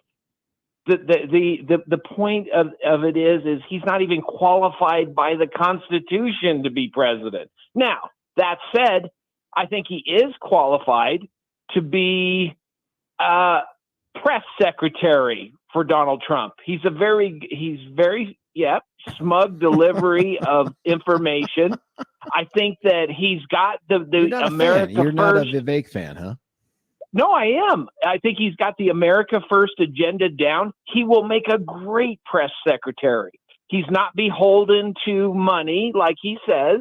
So he's not going to get up there and gulp the garbage coming from CNN at the press secretary conferences. I think he's going to make a great press secretary. I'm pretty sure that Nikki Haley's never going to make him press secretary. Is that what you were saying? Nikki Haley? Who's that? Oh, you mean one of the Keebler elves at the bottom of the bottom of the totem pole? One of the little Keebler, the female I don't think she's at the bottom of the totem pole. I thought she had a pretty strong showing yesterday, and she even had some engagement with Vivek that got good response from the crowd. And I think one of his weaknesses, Vivek's, is he has a foreign policy approach. And again, I want to couch this in the terms of, guys, very good communicator, very good talker, very articulate and smart and smooth. And he speaks in a more Trump-like way than, say, a Pence or an Ace. That's all legit. But his actual positions on some of the foreign policy stuff are just bonkers. You break it up again. But Joe, you didn't. Yeah, you know what? Billy told me the same thing. Billy, is it still going on? Well, okay. Let me ask you a question, George. You've got to listen to this. What we want to know is, why did George Brauchler not watch the premier star of conservative media, Tucker Carlson, interview the last 7 years president and the future 5 years president? Yes, he should be president right now. Why would you not look at the president number 45 and number 47 by the premier conservative interviewer on all of super media, Tucker Carlson? Why? Yeah, there wasn't any insights to be gained from that. There were so many. I'm big on the idea that if there's good, you didn't watch it. How could you know? On the idea that if there's good. I'm big on the idea that if there's going to be a choice of people on the ballot, people that are vying to be president, there isn't. I'm not a coronation guy, buddy. There's no way you didn't watch the premier interview. Well, how could you know what was on it? There's no way I'm just going to say. There's no way I'm going to say just, hey, Trump's so far ahead, there's just no reason to have any other conversation about it. I just don't believe that that's true. So if I wanted the opportunity to see people who want to be president stand up on a national stage, answer questions, and interact with other people who want to be president, I only had one place to go, and that was that RNC Fox News debate. If I wanted to listen to another, on a scale of 9 to 10, how good looking do you think you are? I could have tuned into the Tucker Carlson thing, but I would have learned nothing. I would have learned nothing. George, this is just like the uninformed liberals watching MSNBC. They don't watch any conservative reality. They just live in their own little bubble. Mm-hmm. What makes you any different from some MSNBCer that didn't watch? Joe, right now, buddy, a bunch of people just yelled WTF Joe from Arvada because you just said, I'm in my own bubble watching my own thing. Dude, climb out of DJT's bathtub for just a moment, spit out that bath water, and tell me what new fact you learned from the Tucker Carlson debate. What's that extra insight you got out of Chris Christie's? get out of Chris Christie's bathtub then. Not a Chris you might Christie want guy. to pay I'm not a Chris attention Christie to the guy. future president's speech. Yeah, you ought to pay attention to What the did he say? What did conservative you, media Joe, for once. Only conversation we're going to have about this is this question. What new fact did you learn from that I Love You So Very Much interview between Tucker and Trump? What new fact did you learn? Oh, there was dozens of things. Like, for instance, Give me Donald one. Trump. Just give me one. Donald Trump explained all of the past gaffes by the media that he had exposed prior. He exposed all of the fraud on the interview. But you didn't watch it, George, so you don't know. He exposed the fraud on national TV. Yeah. But man, listen, the big thing yesterday, in my opinion, was you didn't watch the future You didn't watch president. the debate, and you don't know. You didn't watch the future president, George. Joe, I think the part that you've highlighted for us is not going to win anything. Is you've and Ron confessed DeSantis, Ron DeSantis was ended last night. Ended. How do I know? How would you know? The clips of him, because I saw the clips of him stammering and stumbling up there going, we ended abortion in Florida. Yeah, whatever. He failed dramatically. Oh, Every Joe. clip I Hey, look, saw man, was I appreciate you getting us started on this, butterfly. but Joe's line is open. Thank you, Joe. 303-696-1971. Dude calls into a show that is specifically about the debates and then calls in to say, why didn't you watch something other than debates? Hats off to you, brother. You've, I don't know, man. The fact that, I mean, Joe, you should know this. You generate more texts than any guest, not caller, guest that we have. Buddy, I'm glad you listened, but man, you got to stay focused. I did not watch the Tucker Trump diatribe thing. I'm not going to watch it unless somebody texts in and tells me, hey, here's a huge nugget. Here's brand new information, or Donald Trump confessed to something. Otherwise, there's no need for it. I don't need to hear questions like, on a scale of 9 to 10, or what's it like to be on the force in the universe? I don't care about, or how bad is the media to you? Who cares, right? Like, you're going to get all of that really good, compelling information off of Truth Social and the other clips that he puts out anyway. So I don't feel like I was learning anything there. But what I did get from the debate yesterday was this idea that you can now picture a presidential race without Donald Trump, something we haven't been able to do since 2015 for 8 years. And now looking at that stage, you can let your mind get to a place where you're like, okay, it might be one of these people. It could be one of these people. And he allowed himself to not be part of that discussion other than by question.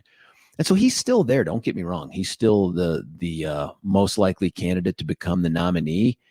But I thought it was a mistake to take him visually off the stage. And this idea that he had 100 trillion views and more views than anyone in the history of the world. I don't believe for a second that 175 human beings watch that debate or watch that conversation with Tucker. I won't believe it. Stolen election. I'm just going to invoke the evidence is there, smoke, bad things, weird things. Listen, if the dude could only muster 80 million votes, you're telling me more than twice that number said, you know what, honey, you know what we're doing tonight? We're tuning in and watching Tucker and Trump. The fact is that Twitter measures a view as 2 seconds of watching a video. 2 seconds. So they don't measure the length that I'm aware of how long someone watches. I don't know if they measure it based on, hey, if it loaded into your feed and it started playing. And you've seen those two. I see them all the time. I don't know the answer to that, but that's not the issue for me. The issue for me is who cares?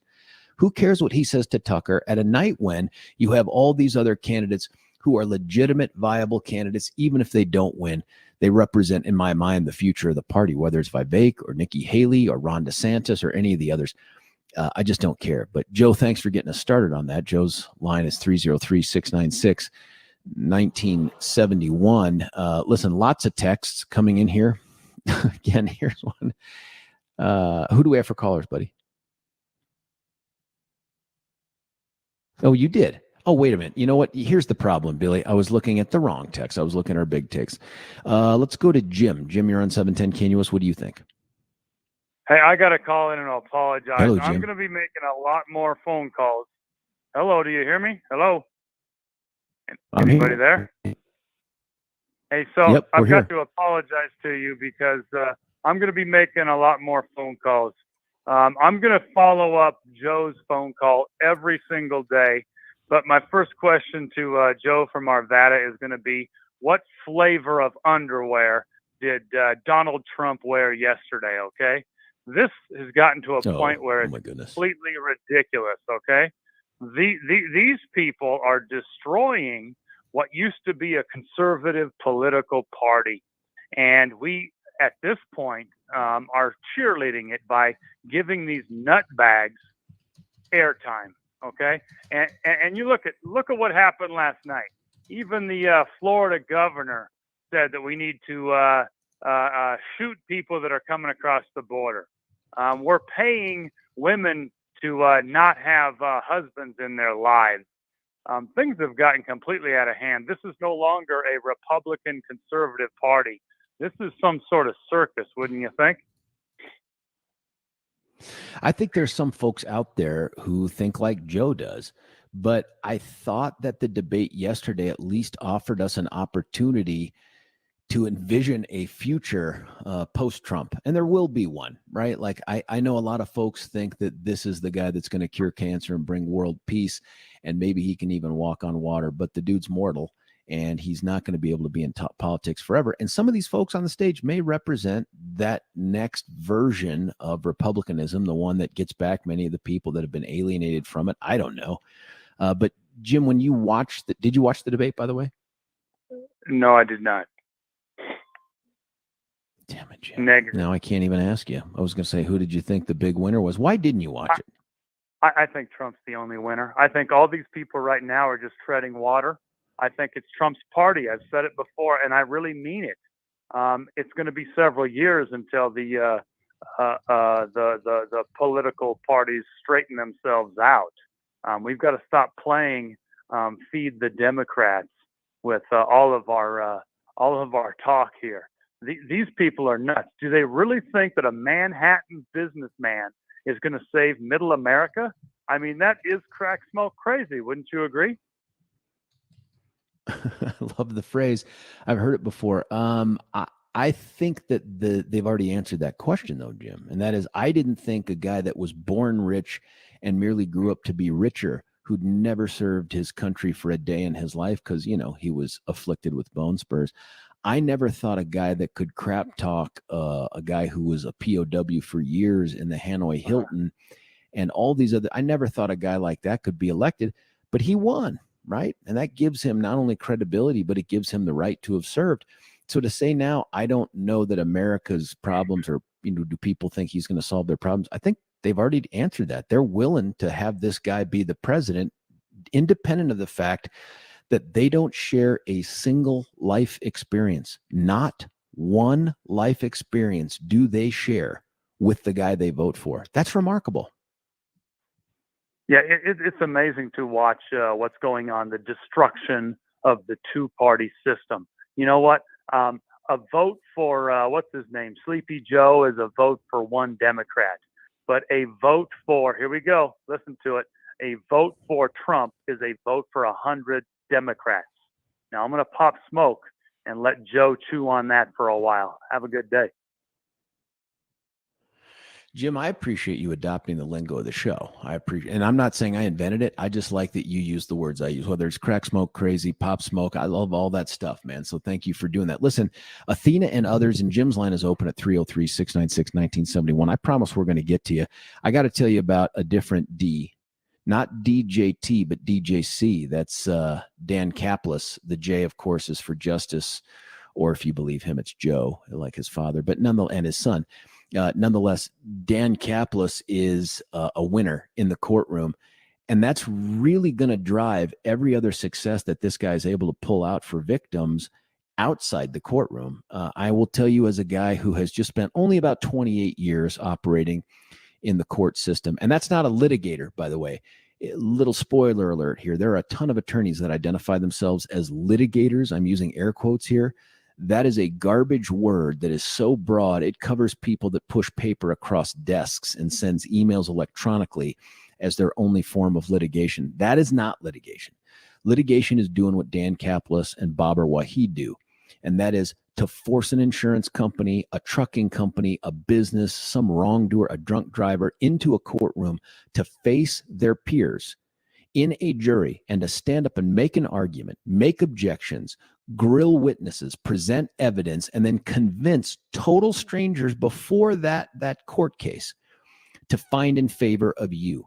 That's real litigation. That's trial work. And there's only a handful of people in the state of Colorado that do it well and on a regular basis. And Dan is at the top of that heap right there.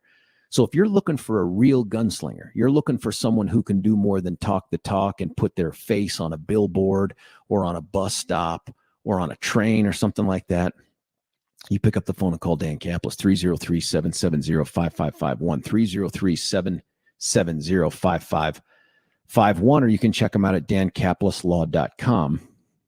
Dan Caplis, and I know you know this, Caplis doesn't have a K. It's a C, C-A-P-L-I-S, dancaplislaw.com. When we come back, Athena and the others and your texts, which keep coming in as well, keep them coming off of the 710 KNUS app. It's George Brauchler, 710 KNUS.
Well, first of all, I'm a pro-life governor of a very pro-life state, and this issue is, of course, very important. But I am on the record, and I stand behind that we should not have a federal abortion ban. We should not, and the reason why we shouldn't is very simple. It's the 10th Amendment in the Constitution. In the Constitution, which the states created the federal government, not the other way around, it says that there were certain duties allowed to the federal government delegated to them by the states. The rest are left to the states, comma, or importantly, or to the people. We need to get back to freedom and liberty for the people in this country. And we can't have Republicans who fight for 50 years for this great cause and to return it back to the states. And then the next day they turn around and go, no, the feds should do that, because the feds are stepping into people's lives. They're stepping into people's businesses. Over and over. If we say that the Fed should be in on this one, where do we stop? I say that we follow the Constitution, and this was returned to the states. This is where it should be. Governor Berger. If you don't recognize the voice, that's North Dakota Governor Doug Burgum. I thought he was impressive from a substantive standpoint, and I think he came off as very earnest. And I did like the description of a much more small town kind of guy. Remember, he's a super successful businessman, has this global made. They needed to run for governor. I don't know. He strikes me a little bit like Truman, and I don't mean because he's willing to drop the bomb. Because Truman was also this soft-spoken dude from Missouri who sort of unwittingly found himself in the place of being a vice president to FDR and then the president of the United States. And he was just kind of a plain smoking, smaller town kind of guy. Doug Burgum strikes me that way. His answer, though, in my opinion, is spot on. And not everybody on that stage thought so. So lest you think that this debate had devolved in just sort of some sharp elbow throwing endeavor where Vivek and Chris Christie and Mike Pence just threw punches at each other, that's not true. There were some substantive discussions in there. They were few and far between, in my opinion. But I thought Doug Burgum was very, very strong. And that answer is the right answer. And I'm not just saying that as a me thing. That's as a Supreme Court thing. That's as a Republican thing. But not a lot of people echoed that. Even Asa Hutchinson said, hey, I thought there was room in there for federal involvement. Mike Pence suggests there ought to be a 15-week ban. Whether that's a good idea or not, the idea that the feds ought to be the source of that, absolutely not. We just spent a cajillion years arguing to defeat Roe versus Wade on the idea that this wasn't the Fed's business. And now so I like the Doug Burgum piece. Guy can't win. I mean, unless something changes, dude cannot win. But what did you hear? What did you think? Athena, you're on 710 KNUS. What do you think? Oh, hi, George. Yeah, thanks for taking my call. Hey, two things. I wanted to first of all, contrary to your previous callers, I actually did watch the debate. So I wanted to correct Joe from Arvada that Vivek Ramaswamy is out of the running because he's not a citizen. I don't understand where this guy is coming from. Vivek was born in the U.S. Let me just correct that. And his parents naturalized here.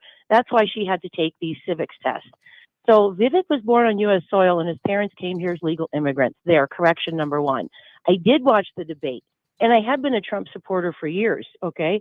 I was anxious to see how two of my top contenders did, which was DeSantis and Vivek Ramaswamy. I enjoyed the debate. It was nice to not have Trump there and to let others finally speak, and you could actually get some, their take on their policies. Vivek, to me, hands down, he was the winner. No doubt about it. I really like the guy. Did you... What was the thing that you thought was strongest about him? You know what I liked? He was very concise. He was definitive in his answers. There was no wavering. There was no waffling. You know what? He already knew what he believed in. When it came time to, raise your hand on this question, it was up. He knew exactly. There was no waffling with him. I like that. I loved his answers. Spot on. America first. Secure the border. Let's, unleash the fossil fuels. We need to keep going. Stop funding Ukraine. Spot on with all my policies, which align with Trump's policies too. So whether it's Trump or Vivek right now, either one would have my vote. It doesn't matter. Athena, he's a natural communicator in a better way. And you hit upon something that I was going to bring up, and I'm glad you did it. And that is that he didn't use up all the time he was given to give an answer. He gave an answer that was responsive. It was more communicative. Here's an example I'd give you. When they asked about the energy stuff, a bunch of people gave these probably massaged, consultant tested answers where it's like, I think we ought to have energy dominance and we ought to explore each of the. He didn't say that. Dude just comes right out and says, we need to drill, frack, burn coal, and embrace nuclear. Just like that. Boom, boom, boom. Exactly. Remember that? And people cheered and stuff. And it's like, he said the same thing these other. Yep. He says it's just more authentic. Mm-hmm. Do you worry at all about his positions on any of the foreign policy stuff, or the fact that they really nobody landed a big strong punch on him on this growing issue of him having taken George Soros money to fund his time at law school? Do you worry about those kinds of issues derailing him? Good question. You know what? I think we all grow, just like Trump was a Democrat for years. I am a Republican. I went to law school. I used to be a Democrat. Guess what?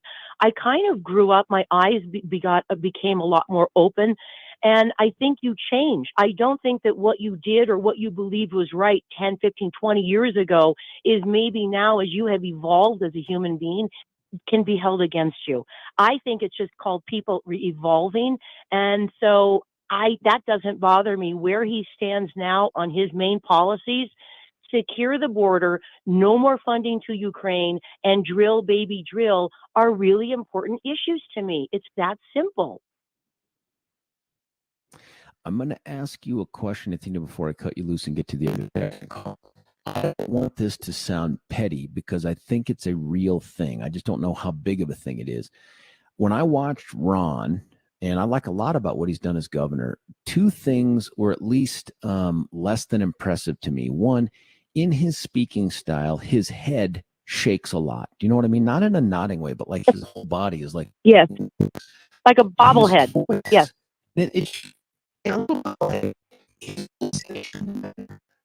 His voice is not commanding. His voice is... exactly. And another thing that we did, I'm not doing it justice. I just wonder if that matters to other people out there, because you listen to voices like even Joe Biden, okay, who I'm no fan of Joe. He has a deep voice. Trump has a deep voice. Has a different kind of voice. And I just wonder when people are listening to him, if they're not thinking bad. Oh, you're cutting out, George. Yeah, George is cutting out. Yeah. Here, I'm going to bring him down just for a second, Athena. But give us your thoughts on what you think about Ron's speaking voice, and do you think that is going to hurt him going forward in as far as being persuasive? You know what? You're right. I don't feel like he was as decisive and as commanding as maybe Vivek was, but the voice doesn't bother me. I think what I picked up on were he wavered. He wavered and he had to think for a moment on what is the right answer I'm supposed to say here. Ooh, what is it? I don't like that. I like Vivek. He just comes right from the gut, and that what you see is what you get with him. I think unrehearsed a candidate, Chris Christie. I don't think Chris Christie, he's the zingers, but I don't think he's rehearsed. The rest, Burgum either, but the rest of them seem like they've tested their message with someone. Do you know what I mean? I just don't get that sense from Vivek or Chris Christie or something. Yeah, you know what, George, you're just cutting in and out. What we're going to do is, Athena, thank you so much for the phone call. I appreciate you participating. Have a great day. Now, what we're going to do is we're going to step aside here, and Mark Crowley and myself are going to, I think we need to sacrifice several chickens and do a dance to the technology gods. And we're going to see if we can reconnect this through another means here in just a moment. Give us a ring if you want to talk about the debate. Well, who do you think won? Who do you think failed? Who do you think is now going to miss out on the next debate based on what you heard last night? And I like the boxing analogy. Who landed punches? Was anybody knocked out? What do you think? We'll talk to you in a second. This is 710 KNUS.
These hollowed out cities, this is a symptom of America's decline. And one of the biggest reasons is because you have George Soros funding these radical left-wing district attorneys. They get into office and they say they're not going to prosecute crimes they disagree with. The inmates start running the asylum. There's one guy in this entire country that's ever done anything about that. Me. When we had two of these district attorneys in Florida elected with Soros funding who said they wouldn't do their job, I removed them from their posts. They are gone.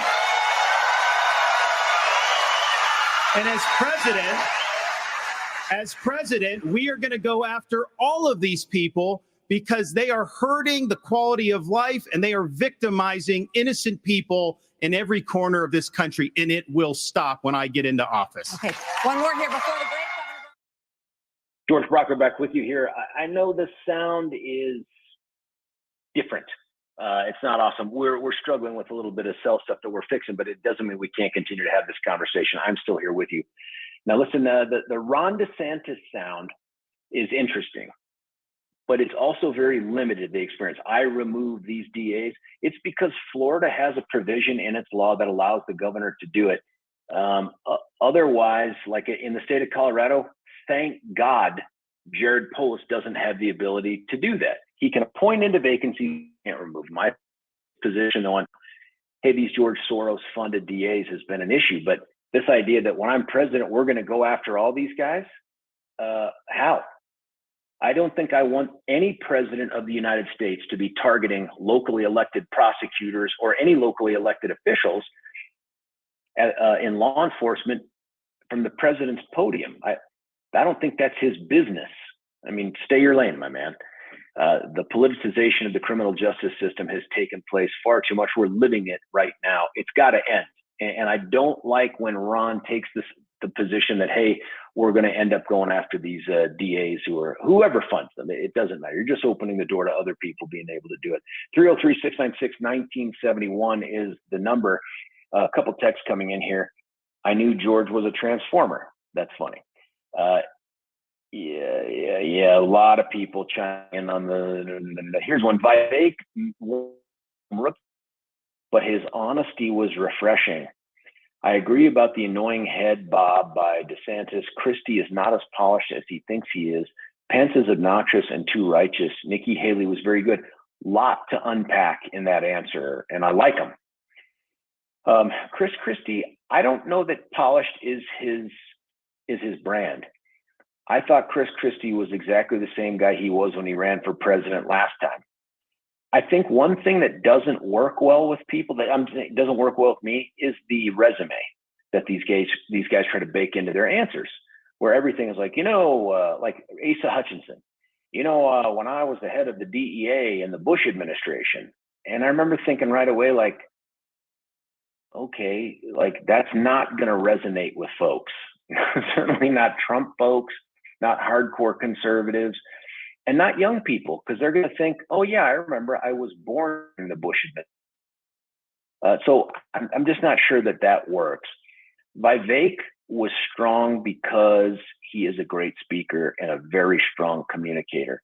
But I thought Nikki Haley did really well. I thought if anybody figured out a way to use that platform to advance her position more than anyone else, it was those two people. It was Vivek and Nikki Haley. Does that mean they won the night? I guess maybe it does. I don't know. But I thought Nikki was strong. She even took on Vivek. I look at Nikki and I think to myself, could she be president of the United States? I think she could. I think she's infinitely more qualified and certainly superior in terms of character to Hillary Clinton, the last person that came close. But I'll be honest, if it's Nikki Haley versus Joe Biden, I think Nikki Haley wins. She has a nuanced position on abortion. I don't know how to describe it. She says, I am an unabashed pro, but she has a position that I think is really trying to reach out to women voters, not just Republicans, but unaffiliated, and say, we get it. We get it in a way the dudes don't. And that we have to have different conversations and different approaches to this than this idea that we're just going to criminalize all abortions and lock up women. She says words to that effect. I think that could be compelling in a general election. I just don't know if it could win like in the primary, certainly not against a Trump at this point. Here's another text. The Trump interview on Tucker Carlson was interesting. Cut some of these GOP, but thought Nikki Haley had a good moment when she stated women get things done. Regarding Margaret Thatcher, I thought that was good as well. Let's see here. We have some more clips to play here that I had sent to Billy that highlight some of the stuff that's gone on here. But again, I like the Doug Burgum piece. Think that he can pull it off. He's just from a too small. No, could he be vice president? I'd love to see he and Kamala go head to head on something. Her with that maniacal laugh, that kind of, and him with actual substance. I don't know. Hey, listen, there is another clip I want to play. It was Vivek talking to Mike Pence about pardoning Donald Trump. Can you play that one, Billy? Mike, why don't you say this? Join me in making a commitment that on day one you would pardon Donald Trump. I'm the only candidate on the stage who had the courage to actually say it. That is how we move our nation forward. I don't know and why turn the page forward. That's Donald exactly Trump right. will be convicted of these crimes. You should be able to make a commitment. The same justice system that was this corrupt. Here's the difference between you and me. Yeah, I'm not a professional politician. That's the difference. Who can answer a question? I've actually given pardons when I was governor of the state of Indiana. It usually follows a finding of guilt and contrition by the individual that's been convicted. So, look, if I'm president of the United States, we'll give fair consideration to any pardon request. There's nothing wrong with Mike Pence's answer, but there wasn't anything right about it either. I mean, Vivek wins that exchange because he's speaking to the Trumpian base and because he says what they want to hear, but he's also just a punchier communicator. Mike Pence is a politician from 20 or 25 years ago, talking procedure, talking about, I've actually given a pardon. Like, people are going to go, oh my God, he's got so much experience. I just don't think those voters are as many as they used to be. I like Mike Pence as a person, and I think he's got a lot of character and principles. I think he did the right thing, and just about everybody on that stage, if not everybody on that stage, agreed he did the right thing in not doing what he was told to do by Trump and going in and upsetting the certification presidential vote. Everyone gave him at least a head nod. Some said, like Chris Christie, hey, we owe him a great thanks and all this.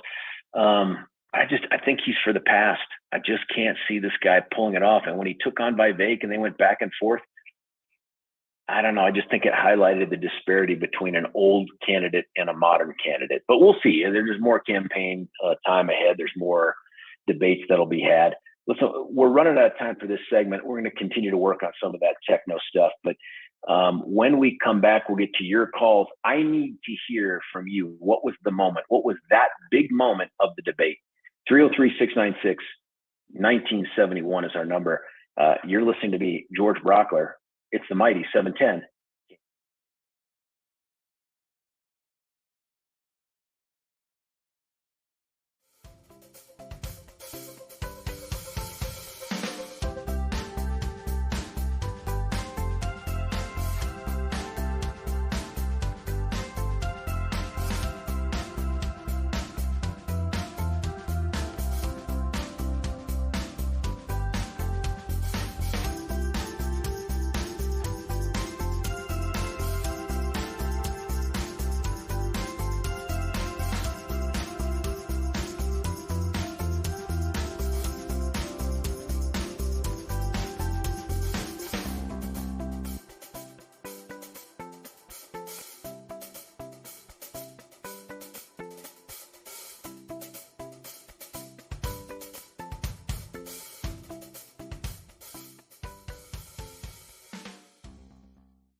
Let me be clear. Anybody that thinks that we can't solve the problems here in the United States and be the leader of the free world has a pretty small view of the greatest nation on earth. That is incorrect. We can do both, Vivek. We've done both. We've been the leader of the free world and the arsenal of democracy for years. The Reagan Doctrine years ago made it clear. We said, if you're willing to fight the communists on your soil, we'll give you the means to fight them there so our troops don't have to fight them. Vivek, if we do the giveaway that you want to give to Putin to give him his land, it's not going to be too long before he rolls across a NATO border. And frankly, our men and women of our armed forces are going to have to go and fight him. I want to let the Ukrainians fight and drive Putin and the Russians back out into Russia. I want to just briefly address Pence. Vice President Pence.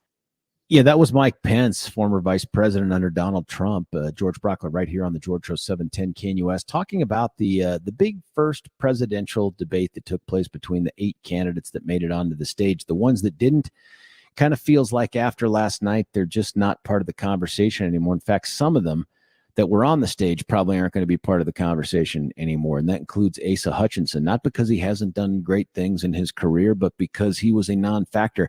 You could tell there was a tension if you watched the debate. And I need to hear from you at 303-696-1971. Did you watch the debate? Who won? Who lost up there? And I'll give you my sense of this thing as we roll through this. We have some more sound. Billy, in fact, do you have that sound on Vivek's take on Ukraine? Let me talk to you about the Pence piece. I agreed with what Pence said, by the way. I think that makes total sense to me. Vivek comes back on him with this, hey, spoiler alert or news flash, there's no more USSR. And it was very reminiscent of Obama. Very reminiscent of Obama dismissing Mitt Romney by saying like, hey, Mitt, the 1980s want your foreign policy back. Well, Obama was wrong, and I think Vivek is wrong as well. But here's Vivek on Ukraine. Mr. Ramaswamy, you would not support an increase of funding to Ukraine. I would not. And I think that this is disastrous, that we are protecting against an invasion across somebody else's border when we should use those same military resources to prevent across the invasion of our own southern border here in the United States of America. We are driving Russia further into China's hands. The Russia-China alliance is the single greatest threat we face. And I find it offensive that we have professional politicians on the stage that will make a pilgrimage to Kyiv, to their Pope, Zelensky, without doing the same thing for people in Maui or the south side of Chicago or Kensington. I think that we have to put the interests of Americans first, secure our own border instead of somebody else's. And the reality is, this is also how we project strength by making America strong at home.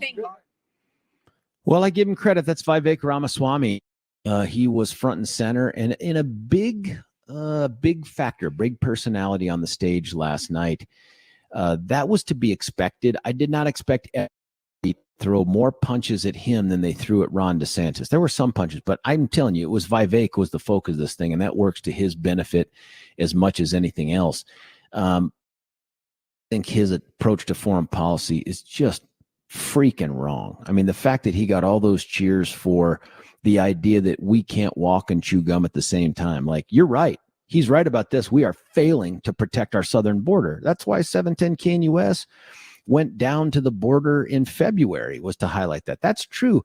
But he makes it sound like, and politicians do this, make it sound like it's either this or that. Like, we shouldn't be spending money to defend Ukraine, who borders a whole bunch of our NATO allies from an aggressor with historic ties to wanting to take over the country surrounding them.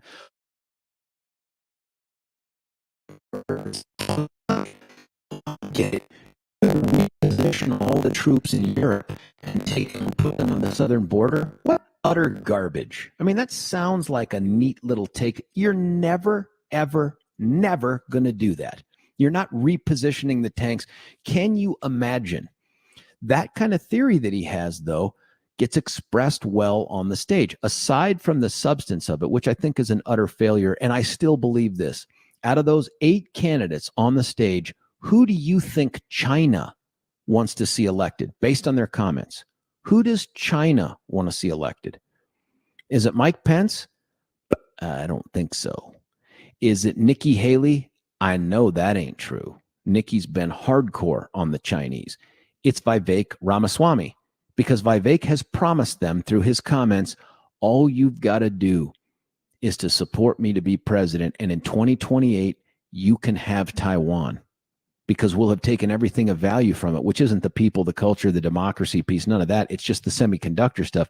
You can have Taiwan. Hell, you can have South China Sea. You can have East China Sea. You can have the 9-dash line. We'll figure out a way around it. That approach right there, I think, is ignorant. Now, I say that as a guy who concedes Vivek is probably way smarter than I am. And he got educated at Harvard, which means he's so much better than I am. And he's made millions of dollars, which also means he's got better character than I have. Nonetheless, I think that foreign policy is a huge, huge weakness. I just don't think American voters care. I don't think American voters are voting for a smart foreign policy against China or Russia. I think what's happening here and what he is exploiting on the stage is that your voters, even on the right, are emotional voters. And so if you can get their emotion on your side with, hey, America first, America first, America first. If you can get that emotion going, and that's what you heard with the cheers, it doesn't matter whether it makes sense in this context, but the dude's a super confident, smooth speaker. He still has yet to answer some tough questions. He said he wanted to answer the question someone threw out there, man, you've only voted in 2 presidential elections in your lifetime. And he says, over a bunch of other voices, he's like, I want to answer that. I want to answer that. I never heard the answer. Maybe you guys did. 303-696-1971. Here's some of the text. No way any world leader respects Vivek. It'd be a different lack of respect than Biden, where they seem confused by his constant use of note cards. He's just misinformed and doesn't seem to care to learn. Well, there's a little bit of that. You can sense there's a little bit of hubris in there. Like, I've cornered the market on all the good ideas. In fact, Billy, did you find that sound from Billy Blaze from Night Shift about the fish? Yeah, he's pulling it up. Yesterday, I likened Vivek to Billy Blaze from 1982's Night Shift with Henry Winkler and Shelley Long. Billy Blaze was a guy that walked around with a recorder because he was an idea guy. And throughout the movie, he pulls out his recorder to record things like, one was how to get rid of trash, edible paper. Well, now he has an answer to another one of life's problems. Tuna fish. What if you mix mayonnaise right in the can with the tuna fish? Hold it. Wait a minute, Chuck. Take live tuna fish and feed them mayonnaise. Oh, this is good. Call Starkist. That is Vivek Ramaswamy, folks. This is a guy who thinks he has solved all of the world's problems with his own particular take on them. And I know some people yesterday were like, hey, I love the fact that he's an idea guy. Yeah, I love ideas too. But to not hold him accountable for those ideas is an issue. There was no accountability for his ideas yesterday. I thought Nikki Haley had a pretty good exchange with him over his interest in wanting to defund Israel and whatnot. But this kid, and I say he's a kid because he's 38, he seems pretty unflappable at this point. I also think he has an affect to him that could be off-putting to some, because he's got this sort of, I don't know, erudite kind of laugh smile when he thinks he's got a good score on somebody else. But what do you think? 303-696-1971. Karen, you're on 710. What do you think, Karen? Well, I did watch the debate in full and much of the spin afterward.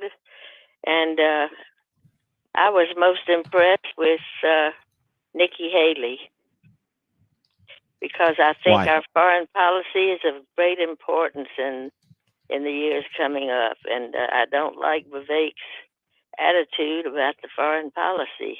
I think he's not being very realistic. I think he's a little bit too much of a ready, fire, aim. Oh, that's an interesting take. Karen, do you think that you're in the majority of voters in that? I'm also a foreign policy guy. Like, it matters to me, but it doesn't seem like those are the issues that are carrying the day. Like, we're talking about woke, and we're talking about indoctrination versus education, and we're talking about abortion and the southern border. Do you think that enough voters out there are like you, and that they focus on his seeming arrogance / naivete about foreign policy? I'm afraid not. But, I think he's just too full of himself and he's not being realistic. Foreign policy is important, but other things are important also. And I feel I was impressed with Nikki Haley. I had never really paid much attention to her before. And I think she has good experience, both as an ambassador and as a governor. And she was the only person that mentioned the plane crash in Russia and was very confident in saying that that was no accident. That's a great point. I've seen some video on social media, Karen. You may have too. I can't tell what I'm looking at, but it doesn't look like this plane crashed on the ground. It looks like it crashed in the air with something that hit it. I mean, the pieces that I saw in the video, I don't know if that's the actual plane or not, but it does seem interesting that the dude that almost marched on Moscow, that took on Putin, mysteriously, his plane met with some sort of a disaster as he was flying around. That's so very interesting. Well, I thought Nikki Haley came right out and acted like it was a deliberate thing on the part of Putin, and she didn't question that. But I don't know. Foreign policy worries me because I think it's going to have so much to do, particularly since Biden's foreign policy, in spite of his reputation as a foreign policy expert, I think his foreign policy has been a disaster. Well, Karen, I think you'd be hard pressed to find a success there. It seems like since he's been in the White House, and thank you for your call, Karen, everyone who is a potential enemy or near peer competitor has taken advantage of what they perceive to be his softness. And that was probably something that was engendered by his withdrawal from Afghanistan and the response to it. 303-696-1971 is the number. Hey, though, a response that you can have to your mouth is to call our friends at Twin Aspen Dental Center, like I've done 2 times now. I've gone to see them. These are fantastic folks who do the kind of work that you don't look forward to, but they make you look forward to it. I'm not kidding. These are folks that have taken that whole routine dental every 6 months kind of an experience and turn it into something where you're like, I'm going to get caught up with Doctors Richter and Snyder. I'm going to find out what Dr. Snyder's baby is like. What's it like to be a new mom? I'm going to talk to Shiloh. Did she get a new tattoo? Or something like that. She's such a fun person to work with as well. They do everything. Fractured root, failed root canal, permanent tooth, never grew in, all sorts of things like that. They take a very conservative approach, which is good. They're not going to try to upsell you on different procedures, but they can do it all. Now, listen, they accept just about every dental insurance plan you can imagine, but they also offer a reduced fee dental membership plan that really speaks to maybe your individual situation. I'm telling you, these are folks that really look at you as more than just a dollar sign. And isn't that refreshing? Isn't that the kind of dentist that you want? Take a break from yours if you've got one. If you don't have one, it's easy. You pick up the phone and call 303-841-7466. 841-7466. Now I have to say it again. 303-841-7466.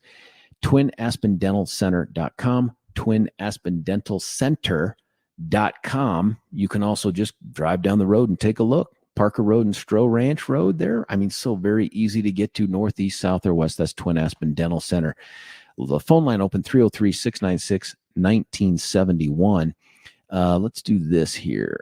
Mark, you're on 710 KNUS. Mark, what do you think? Well, Vivek will get a slight bump. Only thing that matters after a debate, you've been in politics, the only thing that matters after a debate, I spent 10 years in it, is who gets the polling up. And Vivek will get a slight bump for his energy. But, you remember when Carl Lewis sang the national anthem? For about 80% of that national anthem, he sounded great till he went up in the upper registry, and then he crashed and burned and became a spoof on the Jim Rome show. So and a lot do, by the way, on that exact same part. That's what Vivek does to me when he goes off and says he wants a 50% tax on the family farm and stuff like that. I mean, I told my wife 6 weeks ago, this guy's great in his presentation and his demeanor, but man, he just launches these scuds down a road. He got taken to school on what he wrote in a book. There's going to be a lot of that coming out on him. He was before getting into politics, he was hooked up with some liberal think tanks. So that's just Vivek will get a little bounce because he looked good on TV. But he was going for the same votes as Trump. The guy that's been attacked for 6 months on political ads by Trump was DeSantis. Now, his goal going into last night was to look the most presidential on the stage. Mission accomplished. Right. And he got in the best shot of the whole night on Trump, the best shot of the whole night, because he went right after the conspiracy theorists' best issues, the mask and shutting down the economy. Trump did that. And then he put a cherry on top of the sundae by saying, you don't coddle Fauci. Oh, and by the way, I fired two of Soros guys.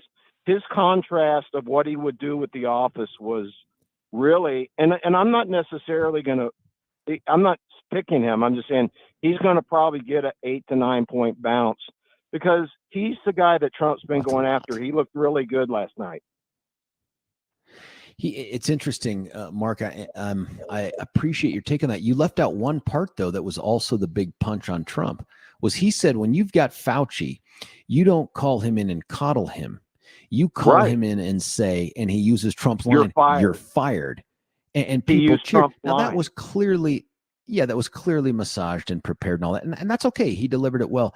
My only concern for Ron was and I thought he did okay, is that he didn't make any mistakes that I can see, but I also don't think he separated himself from the rest of the pack, in part because I thought Nikki Haley showed up a little bit stronger than people might have expected. And Vivek just ended up drawing so much fire from other folks that he became a dominant personality on that stage.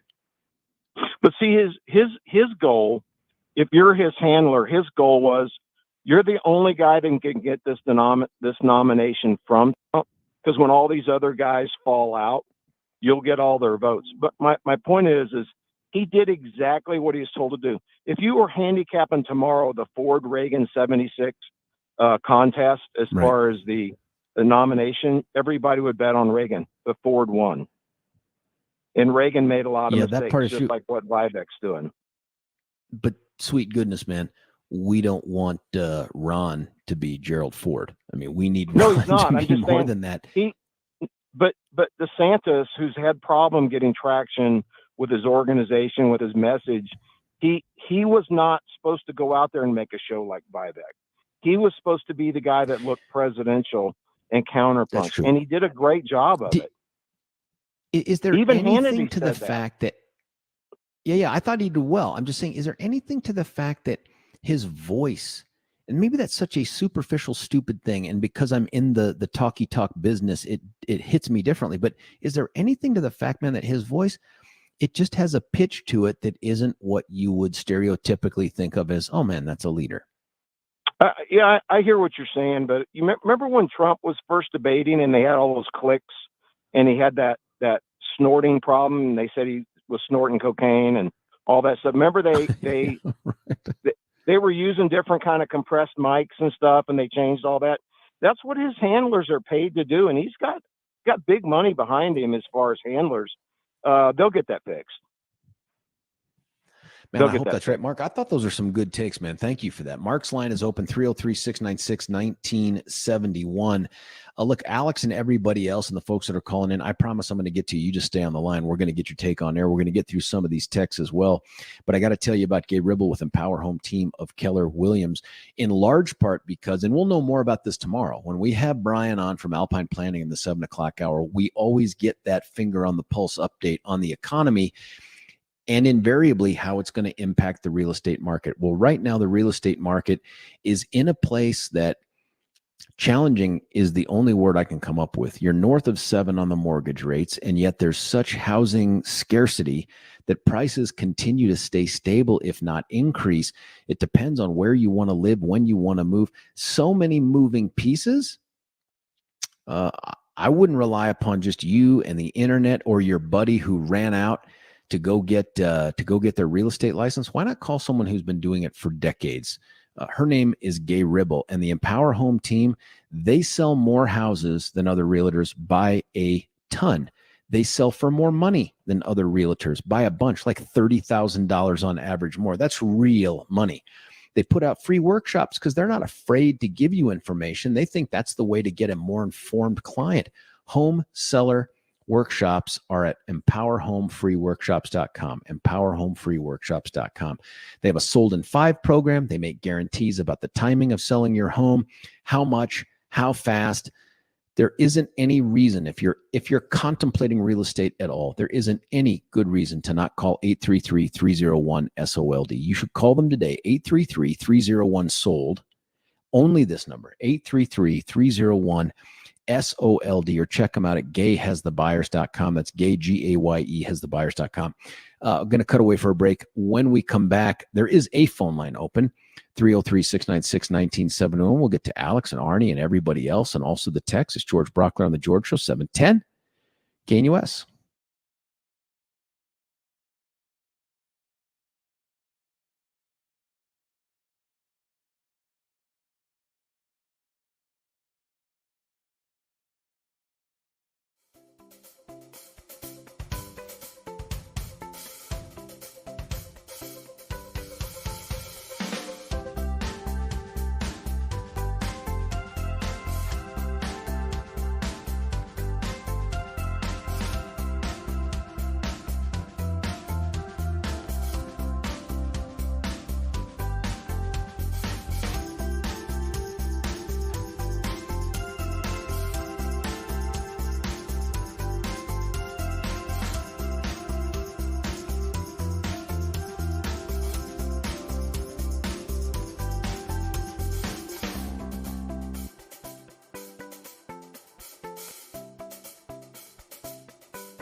This isn't that complicated, guys. Unlock American energy, drill, frack, burn coal, embrace nuclear.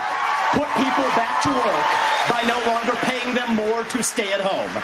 Reform the U.S. Fed, stabilize the U.S. dollar, and go to war. The only war that I will declare as U.S. president will be the war on the federal administrative state that is the source of those toxic regulations acting like a wet blanket on the economy. So. Yeah, heads up. That's Vivek. And I've had people text in as much about it's pronounced Vivek or Vivek, or it's some variation. I don't care anymore. I'm just going to have to call him VR. I'm not trying to disrespect the guy, but dude, come out and make it clear how to say your name. That's my thought. 303-696-1971 is the number. A spoiler alert for VR, by the way, that doesn't get to declare war, never has been in a position to declare war. I thought it was interesting nobody jumped on top of that, but I also think it's interesting that he would say the only war I'm going to declare, or at least I guess green light, is not a war against our enemies, whether they show up to our shores or not. But the most important part of that answer is the fact that it highlights how this guy is a good communicator for the folks way below the Harvard education that he has. Everybody else talked about energy in similar terms, but this dude says drill, frack, burn coal, embrace new. Just in those little staccato kind of, if it's not commas, it's just short little punchy sentences. Boom, he just separates himself as a communicator, not substantively, but as a communicator from him. Whether or not he's got staying power, I don't know. One thing Mark said, and we'll get to Arnie in just 1 second here. One thing that Mark said was, he's got a lot of stuff in his background that he's going to have to answer for. I think that's true, but I think in the Trump era, what we've learned is who you were in the past is completely irrelevant. I mean, we've seen that even locally. Jenna Griswold voted in 3 of, I think, 7 or 8 potential elections before she was elected to be the Secretary of State. Phil Weiser was elected to be Attorney General, having set foot in a courtroom maybe one time on his way to some other place in the building. I mean, experience and qualifications are less important these days than ever. That's my guess. And so have positions and other things. I mean, look, Donald Trump was a pro-choice Democrat, but we forgive him for that in voting for him. So this idea that, hey, Vivek had, or whatever, VR, had some kind of George Soros connection, I think that's real. I think it's going to have to be answered. I don't think it's dispositive. I don't think anything is anymore. That's just sort of the way it is. Arnie, you're on 710 KNUS. What do you think? Well, George, I'm going to preface this with a couple of things. I'm a very visual person, so one of the things that I do when there's something like this, I only listen to it on the radio. I didn't watch it. And then the other thing that I did was, as I listened to it, once I could figure out whose voice was who, I would give them a grade point. And so when I ended up the night, everybody had a grade that I had put down. I'll tell you, there's only one thing that I think about, given the way the world is today, and that is which one of the people that are going to be president or going to be running for it do I want sitting across the table from Xi Jinping and Vladimir Putin? And the only person I would trust out of the crew would be Donald Trump. I don't think the rest of them stand a chance with those two international criminals, and he's the one that I would pick. Why do you say that? Especially if you look at what he has said about Ukraine. He is far closer to, if not right on top of, Ramaswamy's position than anything else. Like, what do you think changes if he becomes president in Ukraine? Who, between Donald Trump? Yep. I don't get How do you think he approaches Ukraine? How does he approach Ukraine? I don't know. He said that he would stop the war within 24 hours. I'd like to see him try it. I know, but how? Right? Like, my sense is, given what he said, Arnie, is that he's going to show up and say, hey, everybody, Putin, I applaud your initiative. I applaud your dictatorial authoritarian approach to this. You can have as much of Ukraine as you're in right now, and otherwise let's just end this. I mean, you think he's going to show up and say, Putin, withdraw from Ukraine, or I'm using nukes? I don't. Well, I would differ with you on that, because he's unpredictable, and that's what I liked about him with those other two worldwide criminal characters in place, and that is they don't know what he would do, and so that's why I would want them. I would want Trump there over any of these guys that were up there last night. I don't know if you're even interested in my score or not, but yeah, I'd love to hear. No, I want to hear the score, Arnie. You did it. I want to hear it. Yeah, well, at the very bottom of the list was Christie. I gave him between a 2 and a 3, and what I did was I put down points as they went. I didn't start off at 10 and knock down. I started off at 0, and so Christie got between a 2 and a 3. Hutchison and Pence, I gave them both a 4. I gave the North Dakota governor, who I really like, I gave him a 5. I gave Ranswamy. You like Doug Burgum? Yeah. What did you like about Doug? That doesn't have, by the way, that doesn't have anything to do with the fact that I lived in North Dakota for 5 years, but that was the fault of the Air Force, not me. Yeah, why did you like Doug though? What was it about him that you thought he did well? Well, it's all based on the fact that he has a commercial that runs on your station frequently, and that's the only thing I knew about him.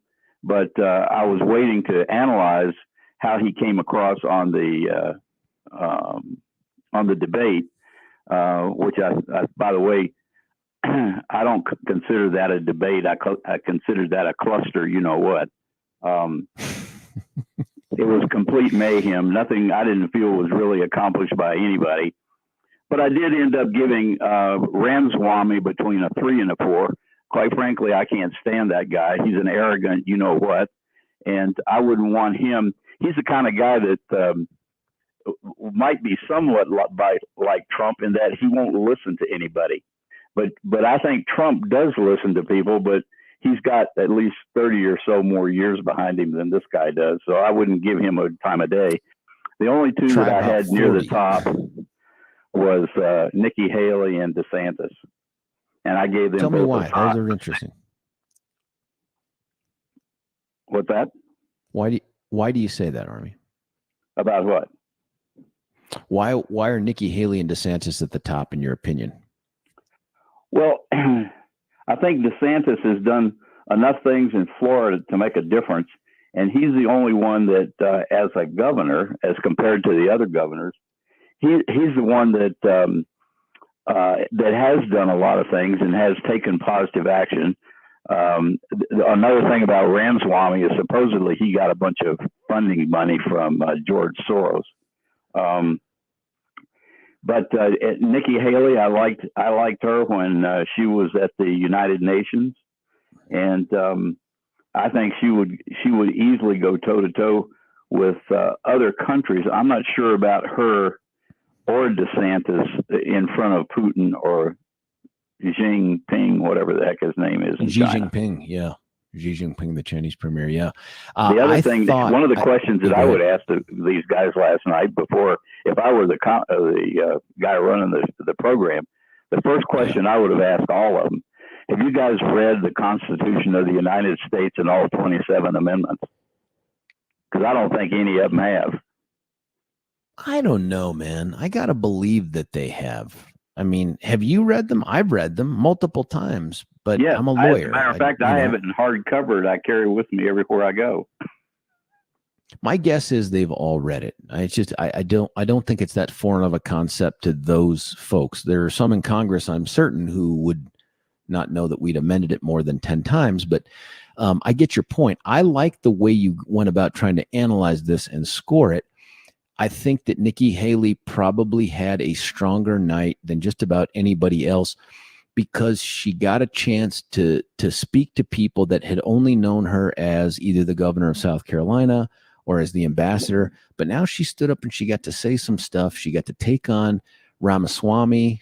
I don't know. I thought she had a strong night. I thought DeSantis didn't have a bad night, but I'm not sure I agree with Mark that he came off as particularly presidential. If I'm advising him, this bugged me, and you didn't see it because you listened to it. I love the idea of listening to it on the radio, is that he has this annoying head bob thing when he talks, like it's part of his, enunciation. Like he throws his head down and kind of does this little bit of a wiggle thing when he's talking. And I don't know where it comes from, but it's got to end because it is so distracting and bobbleheady.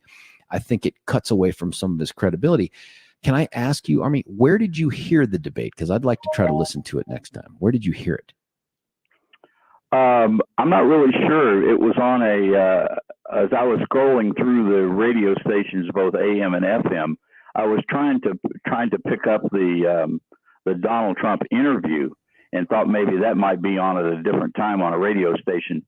So it was an FM station and I don't think it was one of your competitors, but it was near the bottom of the dial, but it was pretty clear, more than the AM stations were on my radio. So I listened to it on that. And it was, thanks so much for the phone call, man. I really appreciate it. And I also love that you scored it. I appreciate that. Let's do that again. You call back in after the next debate in September, and let's see how your scores go that way. 303-696-1971. And by the way, you should know, Ari, we also have texters coming in. I like the way the guy analyzed these people. He's common sense. I like that as well. Keep that going. Now, listen, Jim, I know you like the debate. I promised to bring you up right when we come back from the break, and I want to give you enough time to have that conversation. So in order to do that, I've got to talk about our buddies at QC Kinetics. If you're at that age, and by the way, winter's about to come in. If you have an issue with a joint, I don't care if it's somewhere in your shoulders, your hips, your knees, maybe it's even neck or lower back.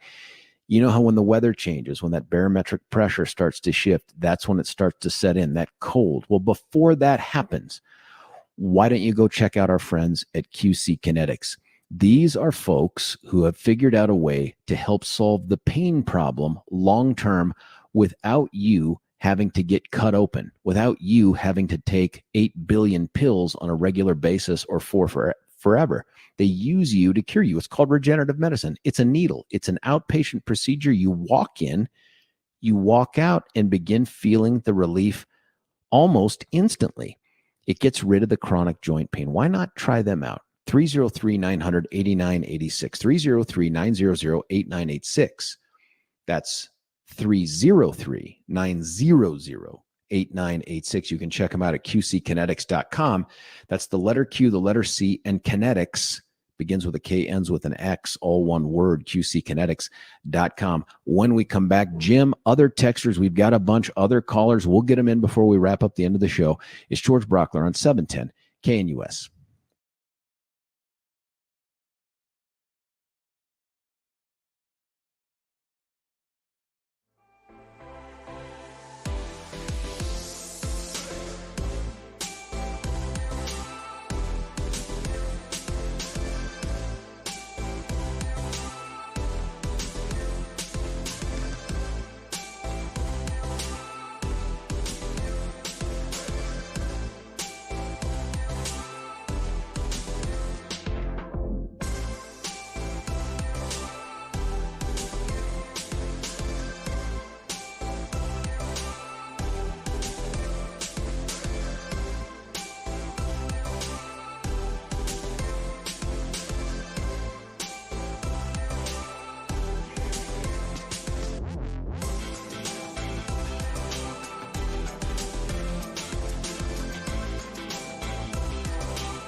maybe you're out there looking to upgrade the interior of your home. Did you love that segue the way I did?